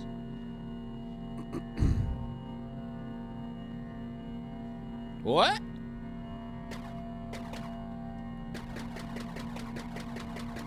Very good use of telling me how to use the controls. Very quick, subtle, not getting in the way, not messing up the immersion. I'm assuming these candies are some sort of health. Whoa, missed one. Hopefully they're not collectibles. Oh, this bug looks really cool. The texture in the background, I think that needs to be a little bit bigger. Having that where it spreads all the way across is hard to do. I know that. I know that can be hard, especially when you get bigger and bigger. But it does kind of break up it makes the ground break to me. It kind of breaks it up. And we don't want to see that broken up. Even if you have to, expand out that texture, stretch it so it does look better. Stretching is definitely not what you should do, but if you're in a time stretch, I think that might have been a better option than to just lay the texture down in the fashion that it is. The trees look fine because trees kind of all do look similar, and when you have trees bunched up like that, that's how they're going to look. You're going to see the beveled tops of them, and then they're going to meet together, but it's all going to have that same tree-like shape. Now, obviously not always all the same, no, come on. But the ground itself shouldn't have that same, and the arcing, I think, is what does it. Oh no, it's completely dark. Okay, never mind. That's what makes it stand out to me quite a bit. So if we could just expand that out and just fan it, you know, give me larger areas where there's nothing, you know, just nothing there. And there's nothing wrong with that. I think that will make that look a little more like real ground. I want to know what's up with the bugs. What is her story? She's making up these adventures or riding on the back of wasps? Red and blue wasps collecting candy.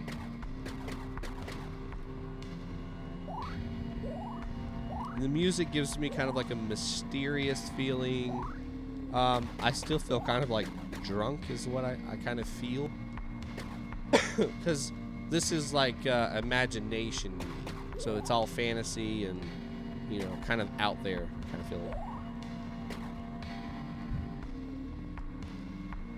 I agree shadows would definitely help with depth too. How far are we actually off of the ground? Are we really far off the ground, or are we, you know, just hovering right above it? Oh, got another candy.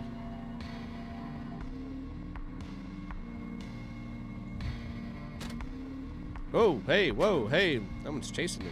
Okay.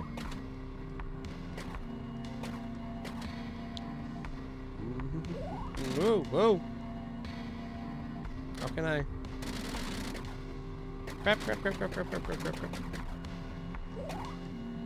They flick their tails at me like, come on, you want to go? Do you want to go?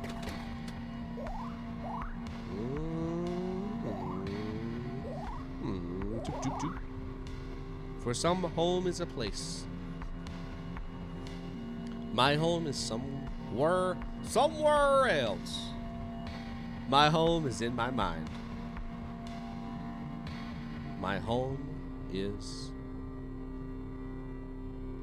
leaving. Oh, my heart. Love that. Thanks for playing. Yeah, you guys did a great job. Unfortunately, I do feel like I missed just a couple of the maybe key phrases in the part where they were talking. But it sounds like the story is you have a home life that is just kind of very negative. Somebody is a drunk. Somebody is, you know, not listening. They're constantly inundated with alcohol. And, you know, that has just created a very bad environment for this little girl or boy. I'm not really sure if they were a boy or a girl. And so for them not being home, whether that's physically or, you know, in this imagination state, the story was about a little girl that was in a broken home. Cool. And she's using her imagination to essentially get away. She's leaving. She's flying on the way. She's flying on the back of a wasp or a bee or a hornet or yellow jacket or whatever these things are. And she's, you know, just feeling the wind blowing through her hair. She's just carefree. She's eating candy. She's feeling more at home and at peace is kind of the word that we're using interchangeably for home. You know, she feels at peace when she's leaving, when she's going away. I think that's really cool. She feels more at home or peaceful or relaxed or comfortable when she's leaving away from these terrible experiences at home, the broken family, the abusiveness or whatnot. Wow, that was awesome. I think that was really good. The controls, once we understood that she was flying with a jetpack, that all started to make sense to me. At first, I thought maybe she was a drunken person and, you know, maybe she was trying to justify her home life because we didn't have all the pieces at the beginning. So I was just kind of like build that as I go along. But once we got the jetpack and the flying thing, that started to really make sense with the way that the character was moving, that animation. But I do agree with chat. Shadow would have very quickly corrected that thought. And, bam, we would have been like, oh yeah, she's flying. This is how far off the ground she's flying. And the candies are just our collectibles. Maybe that's to help us with trying to navigate through some of these harder, little difficult terrains where we could almost die. And that's probably, I guess, to bring back up our health. I don't think we need health in this case. I think it's one of those imagination kind of games. Like you're in this imaginary world where you can't be hurt, but maybe you can be kicked out of the experience. Storytelling was good. I would have honestly liked to see the text kind of been in my control, but that might have just been because I was kind of split focused between chat and reading the text on the game. Maybe somebody else can add their thoughts to that in other games that they've played where your control is taken away for that text. It's like you haven't given a shot enough time to read it, and you're like, no, that's important information that I really want to. Oh, it's gone. I can never read that. Maybe that's just me, maybe not, but the story was really cool. That was really nice. The music was good. The sound effects was good. I enjoyed all of that. The art was phenomenal. I mean, these look like these are legit assets that are coming out in the next game. The texture on the ground was the only one that really just kind of stuck out to a sore thumb for me. So if you scale this back down to pixel art and you create something really, really simple on a tile piece, right? And you're like, okay, well, I want that to be my floor. And then you just paste it down over several hundred tiles. You can immediately tell where that pattern is and that it's just the same on every single tile. So you need to imagine if you're going to do a game with a little more realism and not pixel art, you need to have that tile piece really, really big because you're going to cover a lot of land. So you need to have a lot of sections where it's just open and not all the dirt rougherings and rocks and stuff like that, where it's just the bare dirt itself with maybe just a little bit of texture. And then throughout that larger tile piece, that's where you'll have your rocks and your curves and your holes and stuff like that. And then start working on how you're going to have that line up with all of the edges of that piece. I don't think Photoshop has an infinite canvas mode. I know Sprite does, but I'm sure there's some other programs that have infinite canvas that will help with that kind of thing. You just need to really have that tile block be really, really big so you can make that work out a little better. Just me and the artist, and at the end we got some sounds from someone there at Global Game Jam. It's because there are things she can control her mind, and there are things that she can't control the text. Oh, cool. I like that. Well, dude, good job. You did a great, great game. The text was originally going to be dialogue from her parents arguing, but we decided against it in the end. Well, cool, man. I'm glad you found you a good little team to work with. I'm glad you found an artist that looks like you may be able to make some more stuff with in the future. That's really cool. I hope that works out for you. If you get some completed games for that, hey, man, let us know. We love to see those games and feature those on my channel, either here or on my YouTube page. Good job. Keep up the good work. I'm glad you guys are working together. I hope to see more from that in the future. All right, on to the next game.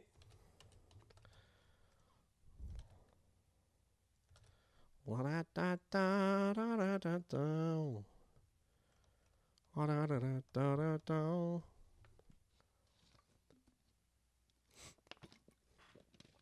mean, do you need me to play your game round 2? I will if it'll make you feel better.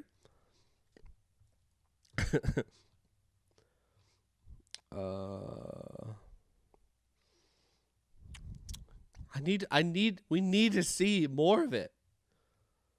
There we go.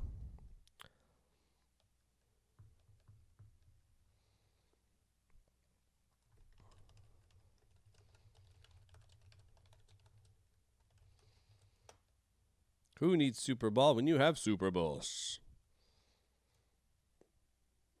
Super Boss. Did you mean who needs Super Bowl? Or am I just completely outside of the joke? Because the Super Bowl is actually going on right now, or has ended, or is getting ready to end, or they're in overtime. No idea. I can't remember what I did last year. I think I skipped Indie Sunday and we watched the Super Bowl. But I figured this time there's usually enough people who don't even watch the Super Bowl. Super Boss, it's me! Yes! Okay, so I thought maybe that's where you were going, but I just wanted to make sure. I could have been really wrong and been like super egotistical or just completely off track and not understanding what you were trying to say. So I figured I'd just play safe and say what. All right, so next game on our list is Homekeeper by legendthechaos. Let us get into what this is about. Oh, cute. Look at these buttons. They're so squishy. Oh my god, I love this. All right, AAA game right here, guys. Aha, sure. Ego much? I don't have an ego. You have an ego. What are you talking about? Take care of your home. Hey, that's a green guy. What the? I cannot. These are amazing. You should try the 1 hour game jam game sometimes. It's fun to do those. Do you mean games that are an hour long in length, or a game that was created in an hour? Because I did actually do a 12-hour stream for Indie Game Making Contest 2018 where they had to make a game that was an hour long, and I played 12 of those. That was fun. Made in an hour, I'm sure would be nuts. I did 2 before. No. It's a game jam. All right, here we go. That could be fun. That might be a fun little stream to do. Banana. Okay, first is banana. Do we drag the banana? Oh, there's our banana. Banana's being built. Right. What the heck? Is that a monkey? King Kong? I reckon it's King Kong. So we're growing up a monkey. Does that mean we're growing another monkey? Oh. Nuclear bomb?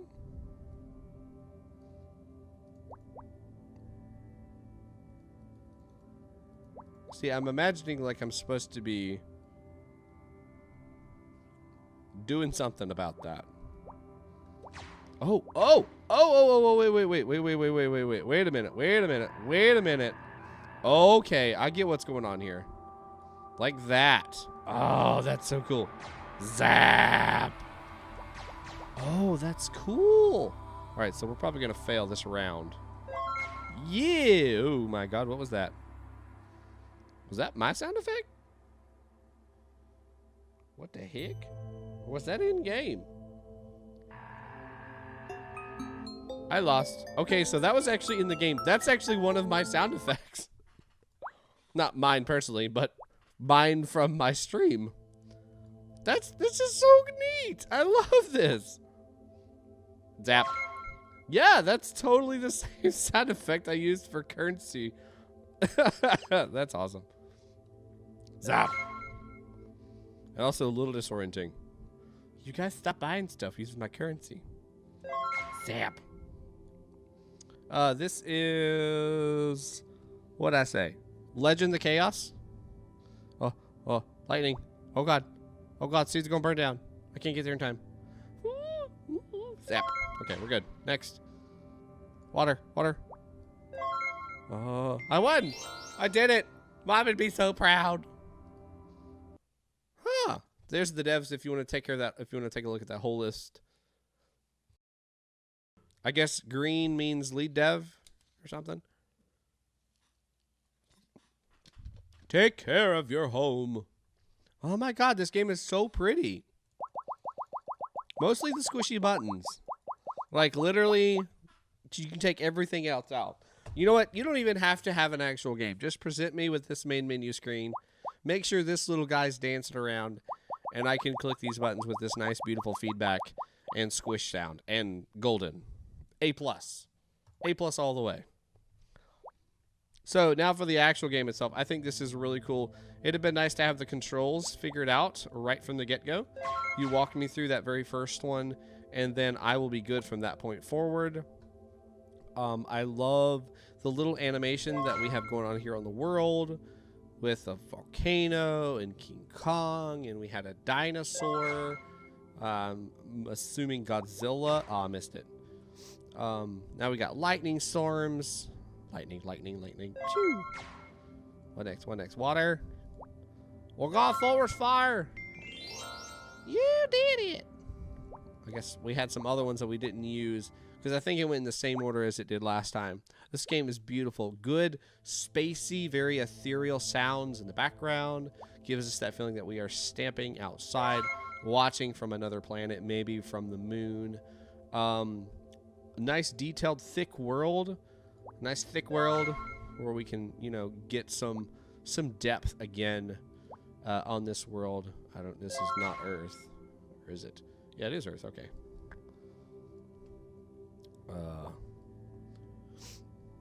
And movement around the world, I think that's really nice and easy. The orbit of the satellite or the International Space Station, maybe it's just the satellite, I don't know. Very clearly written out by this beautiful ring here, and we know that we can move that using our arrow keys.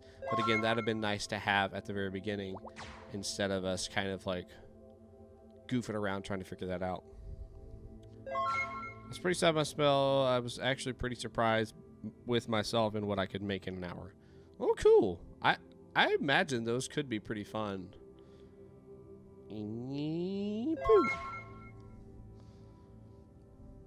Trying to think of a good format that I could do something like that, because those are going to be very short games. I would almost call rapid fire, unless they're just like insanely hard. Like that was the thing that they were going for, is just, hey, I'm going to make a crazy, awful 10-hour game in 1 hour. You have to hit this button 1 million times.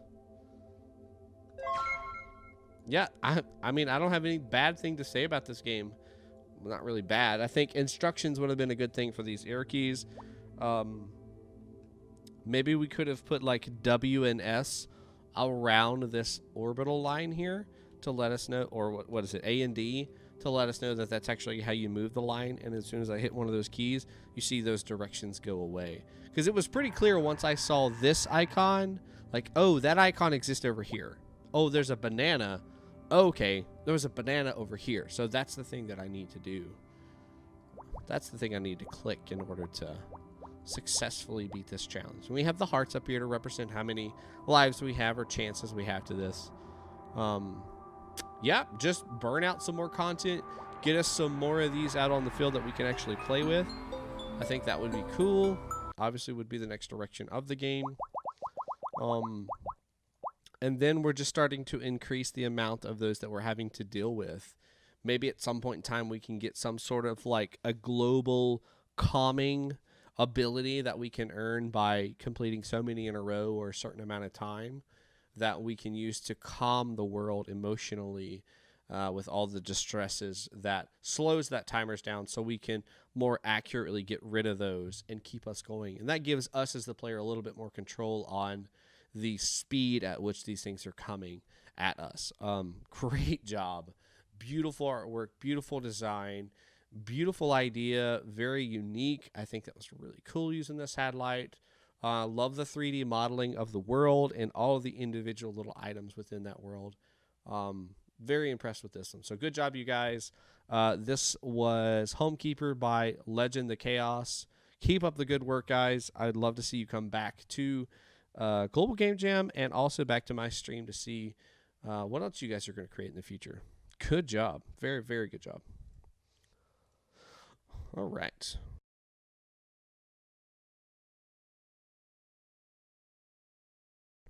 Let's see where they are from.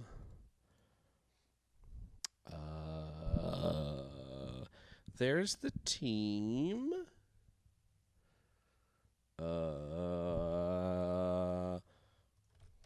There's the link to their page.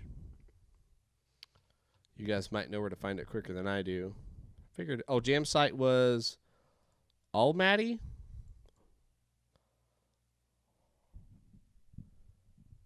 Oh, I've made a game with Chaos. Hey, Bluesy Dab. That's pretty cool. I don't know where that is. KZ? Almaty KZ? Just pulling up a map here. Kazakhstan. Ah, there we go. Learn something new every day. That's cool. Very cool. I love all the diversity. We have my audience is 50% United States and then 50% everywhere else. It's so freaking awesome. Let me just pull up those stats real quick, and I will link those into the Discord for you guys to take a look at them. I think that's just super interesting to me. See if I can pull that together pretty quick. And we got one more game for this evening for Global Game Jam, and then we will call it a good night. Do want to thank everybody for coming by.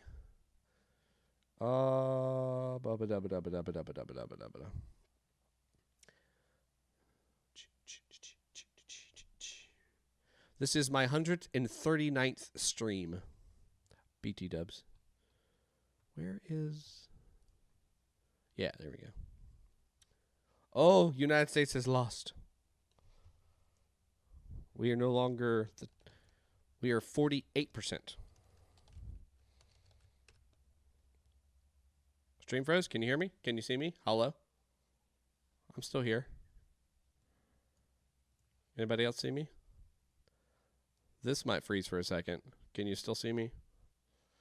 Let me know. Let me know. Let me know. Let me know. Let me know. It's fine for me. Now I can. Magic. It might have been when I opened Snagit, because it'll freeze the screen when I'm taking a picture. Twitch. All right, so I'm just going to link this in chat, and you guys can take a look. I'm just going to drop this in the yad. I'm just going to drop it in the yad. Maybe.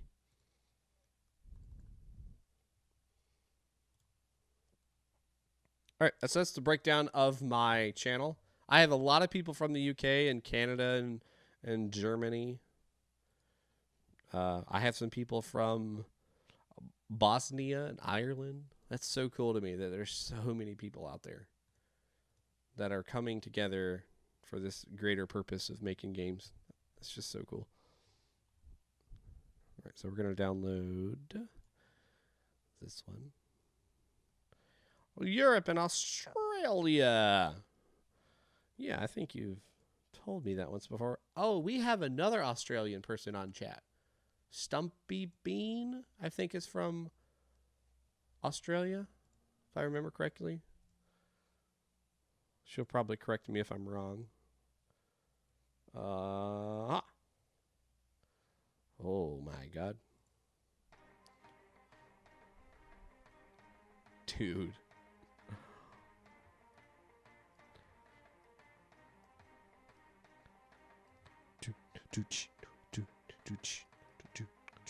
All right, so our last game for the night looks like it is primed and ready for mobile, and it looks beautimous.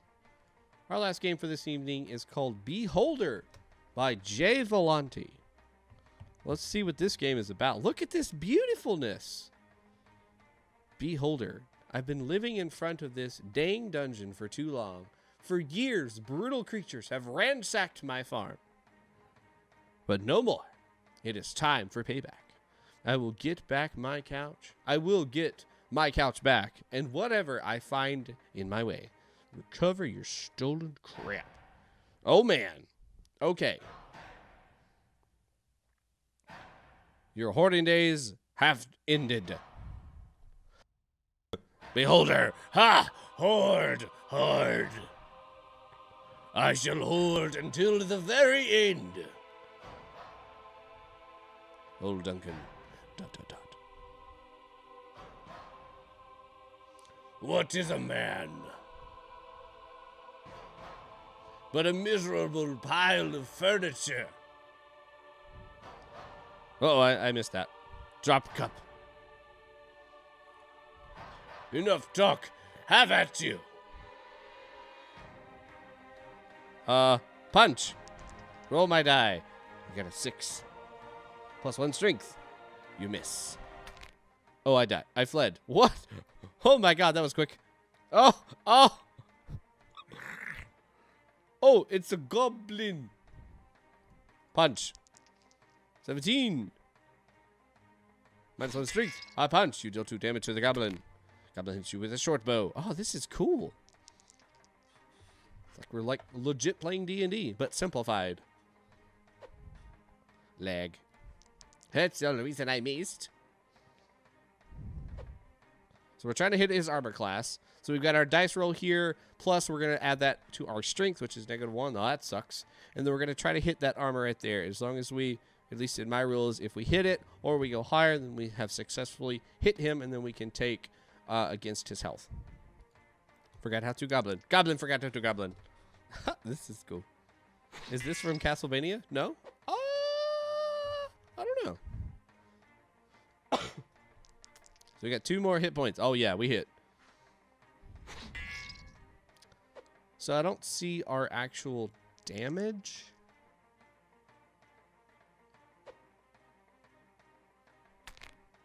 I'm assuming just 1 for right now. Miss.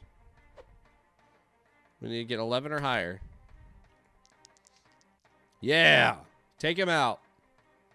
Yeah, it looks like it's just 1 damage. Cool.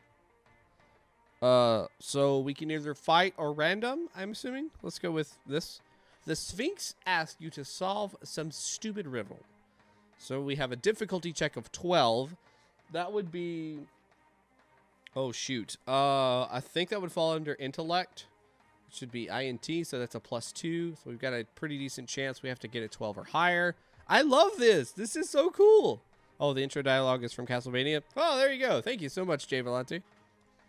Let's roll it. 20. Natural 20. You just tell the Sphinx that it has no power over he who cannot think.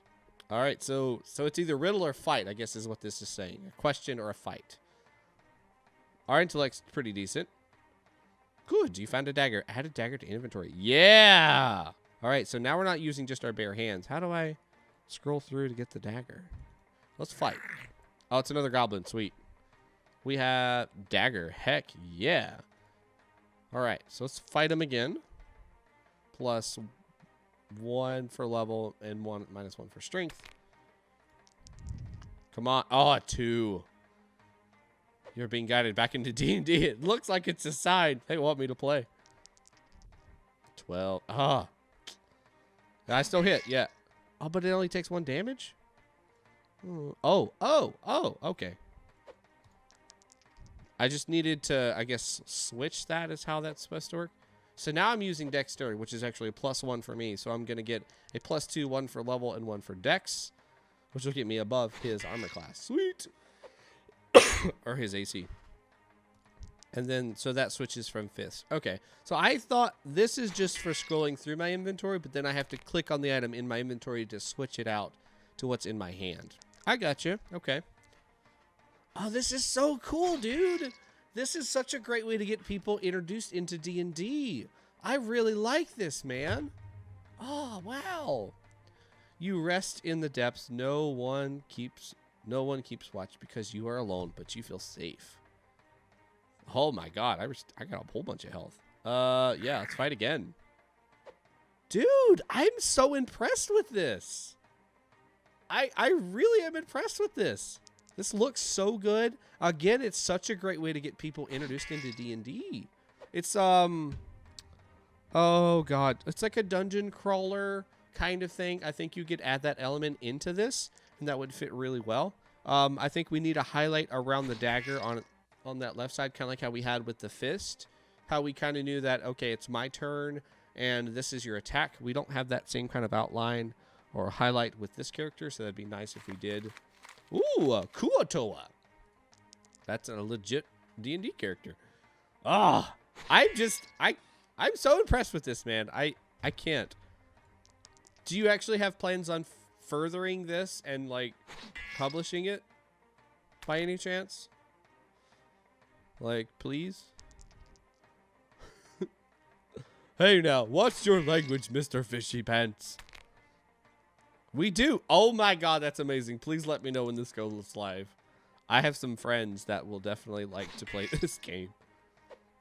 Because I'm not their dungeon master anymore. I'd be like, here's your supplement of D&D.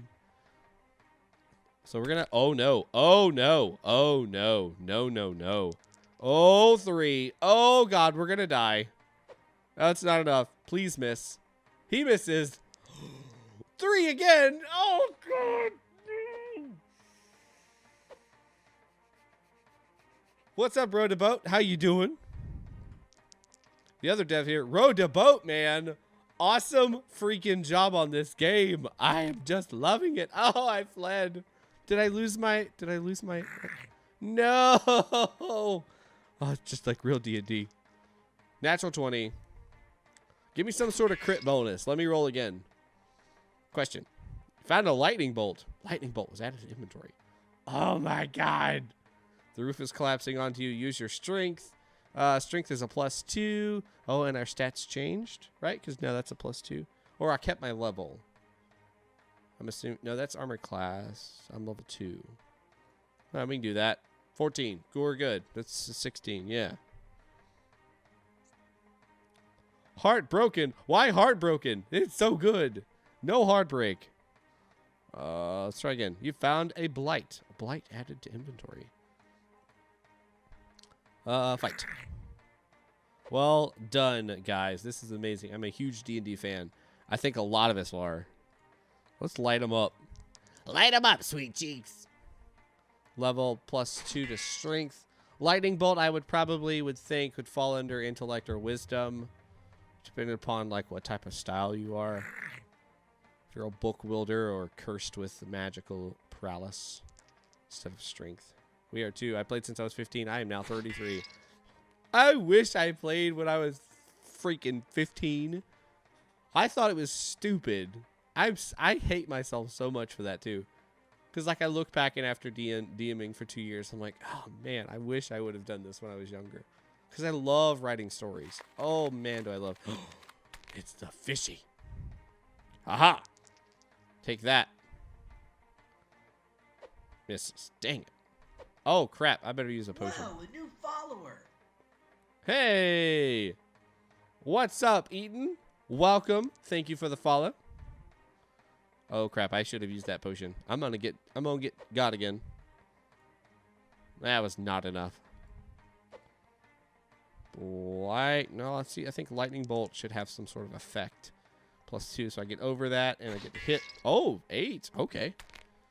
So, he's gonna have to miss and miss. He misses. He misses. Yes, he misses too. Here we go. Where are you from? I'm from North Carolina. Miss. Miss. He's got to miss. Oh, please. He misses too.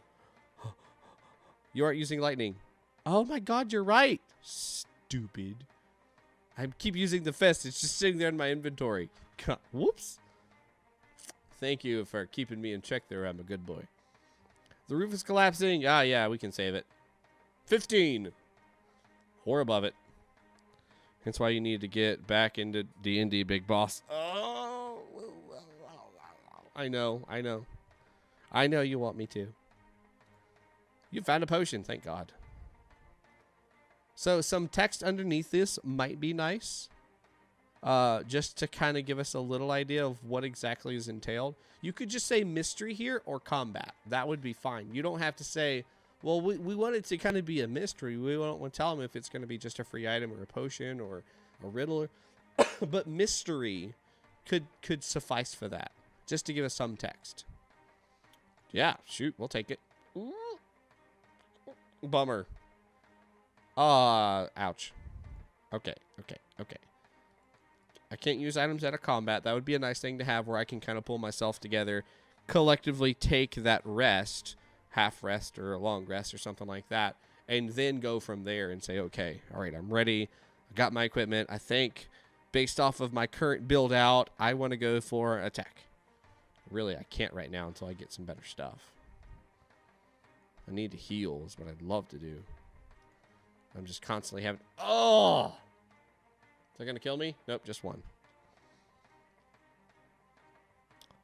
Imagine maps being implemented into this where you can move around and explore. Yeah, maybe, but then I feel like we cross over into dungeon crawler territory too heavy, and then that complicates the game and kind of pulls it away from what I feel like is the simplicity of the D&D.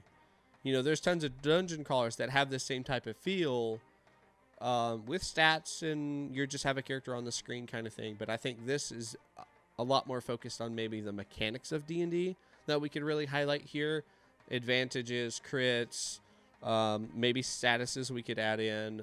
The inventory system that you have, that's everything that's on your person. I mean, I think we could even go as far as, once we get farther into this process, looking at creating different classes that are going to give you a different range of items that are coming out of this random pool that you could possibly encounter. Kind of like how Hearthstone does their cards, they're themed around classes. You could do something like that themed around D&D classes. How would you relate this to the theme? That's a good question. How did you relate this to the theme? Did you live in a dungeon once in your life, jvolonte? You found a potion. Oh, thank God. I'd love to be able to use that outside of game, though. I cannot use that outside of game. So we're just going to have to fight. Okay. It's an owlbear. We're dead. Everybody's dead. Go home. Bye, everybody. Bye, everybody. D&D is home. I feel at home when I play D&D. Oh, okay. It gave us some more. What the heck is that? I died. No. So I lost all my crap again. But I don't get to keep any of it. Level or health or anything. Okay. That's D&D. Your character dies.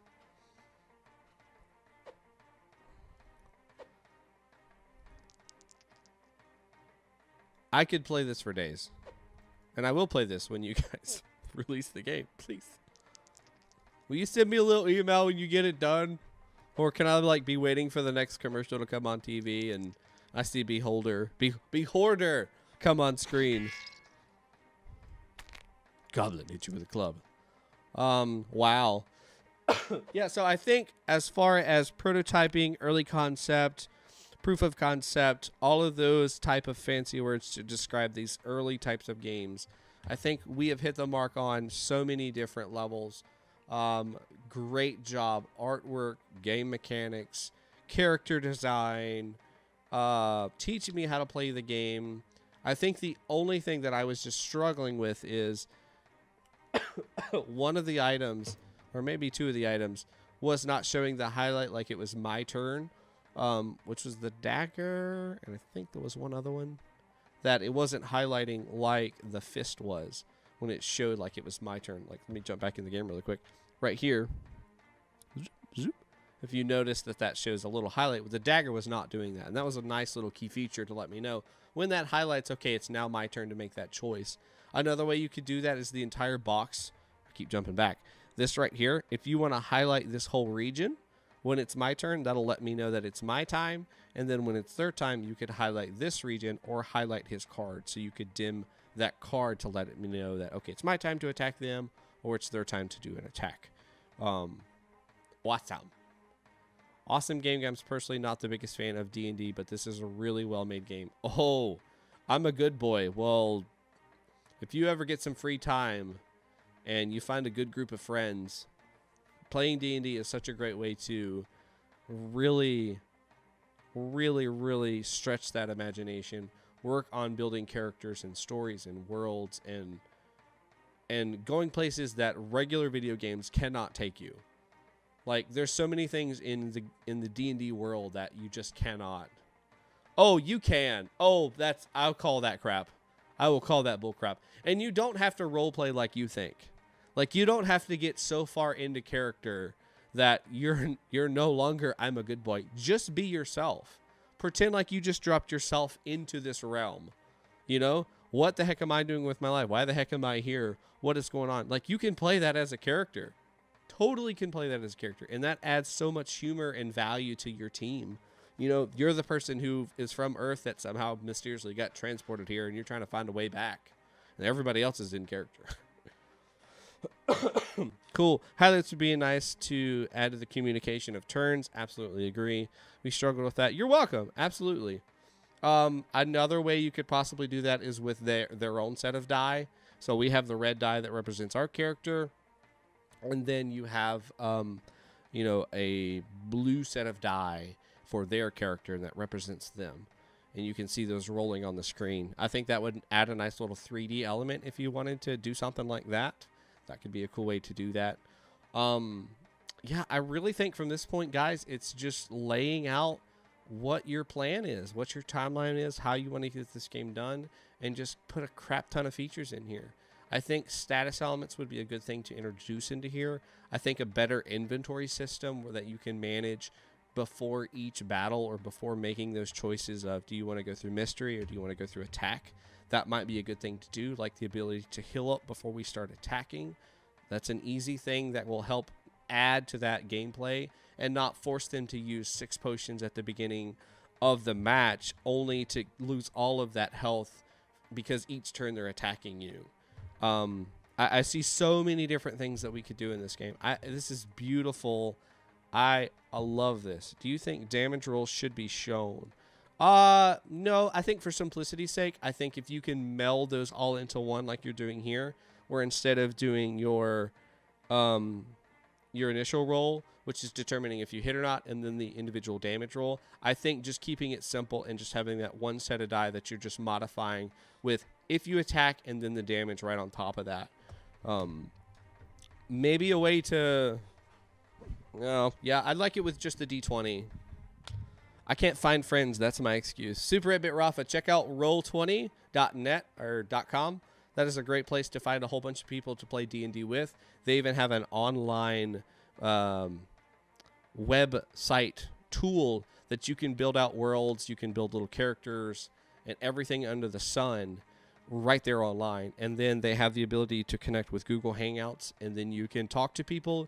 You can visually see people. You can see their markers move around on the map that somebody else has created. Phenomenal tool. Go check that out. Also, game shops. If you have any card shops in the area, that's a good place to meet people for that kind of stuff. Roll20.com, I think is what it's called. Great website. Great resource. And then there is also, like I said, a place to meet other people online for both in-person and online activities. Other things about this game, yeah, I think it's just fleshing it out at this point. You have a great demo on your hands. I honestly wouldn't be surprised if somebody just walks in and be like, yeah, I want to help you make that. Here's like a butt ton of money. Unfortunately, I don't have a butt ton of money, or I might give you some. I'm broke. But good God, just good job, you guys. I am thoroughly impressed by this game. I hope you guys stay together, make this game, get working on it, work really hard on it, and we see it all get published on iOS and Android very not soon, because it's going to take you a long time to build this amazing game. Keep up the good work. Come back. Hard Plunk, Rodaboat, jvolonte, good job, everybody. Thank you for working together. I know it can be weird trying to meet new people and do something that's as crazy as a game in a game jam, but you guys did it. You did it very well. Keep up the good work. Come back. Let me know how things are going. Maybe if you get something that's capable with like desktop version or whatnot, maybe I can play that on the stream sometime. Because for those of you not familiar with my channel, any game that is created in like a game jam fashion that you guys turn into a full-fledged game, I always tell those game developers to come back to me, because on my Saturday stream, which is called The Stash, I feature a lot of games that are created and they are published as an indie title on places like Steam or itch.io, GameJolt, platforms like that. And then I want to feature you guys, because I'm proud of you for taking a concept like this, an early proof of concept, and then making that go all the way to published. I want to tell the world about that. We've had 3 different games at this point that have done that. They actually started out as a game jam. They went through the rest of their little process, published the game on Steam, put up a price on it, and then I played those games on my channel after seeing that be developed, which is so awesome. Thank you so much for the follow as well, getting us closer to that goal. I love you all. I hope you all have a great night. Whoa, a new follower. That's pretty much it for the stream. Come check us out this coming Wednesday. Yeah, Wednesday. Is that right? What am I doing this Wednesday? Somebody remind me. What the heck am I doing this Wednesday? Anything? Nothing. Don't come check me out Wednesday. I won't be here. So don't come looking for me. But Saturday, I'll either be playing Kingdom Hearts 3 or we'll be starting our new series on The Stash. I'll be determining that this week. So it'll probably be another indie game starting at 7 p.m. And then Sunday, I will be doing this again. So we'll be going through Indie Sunday, games created during Weekly Game Jam. 10 minutes a piece, 12 games tops. Come check us out. It's a lot of fun. There's lots of developers in the chat. Maybe you can find your next D&D players there. Hard Plunk, thank you for the follow as well. I really appreciate that. Guys, have a great night.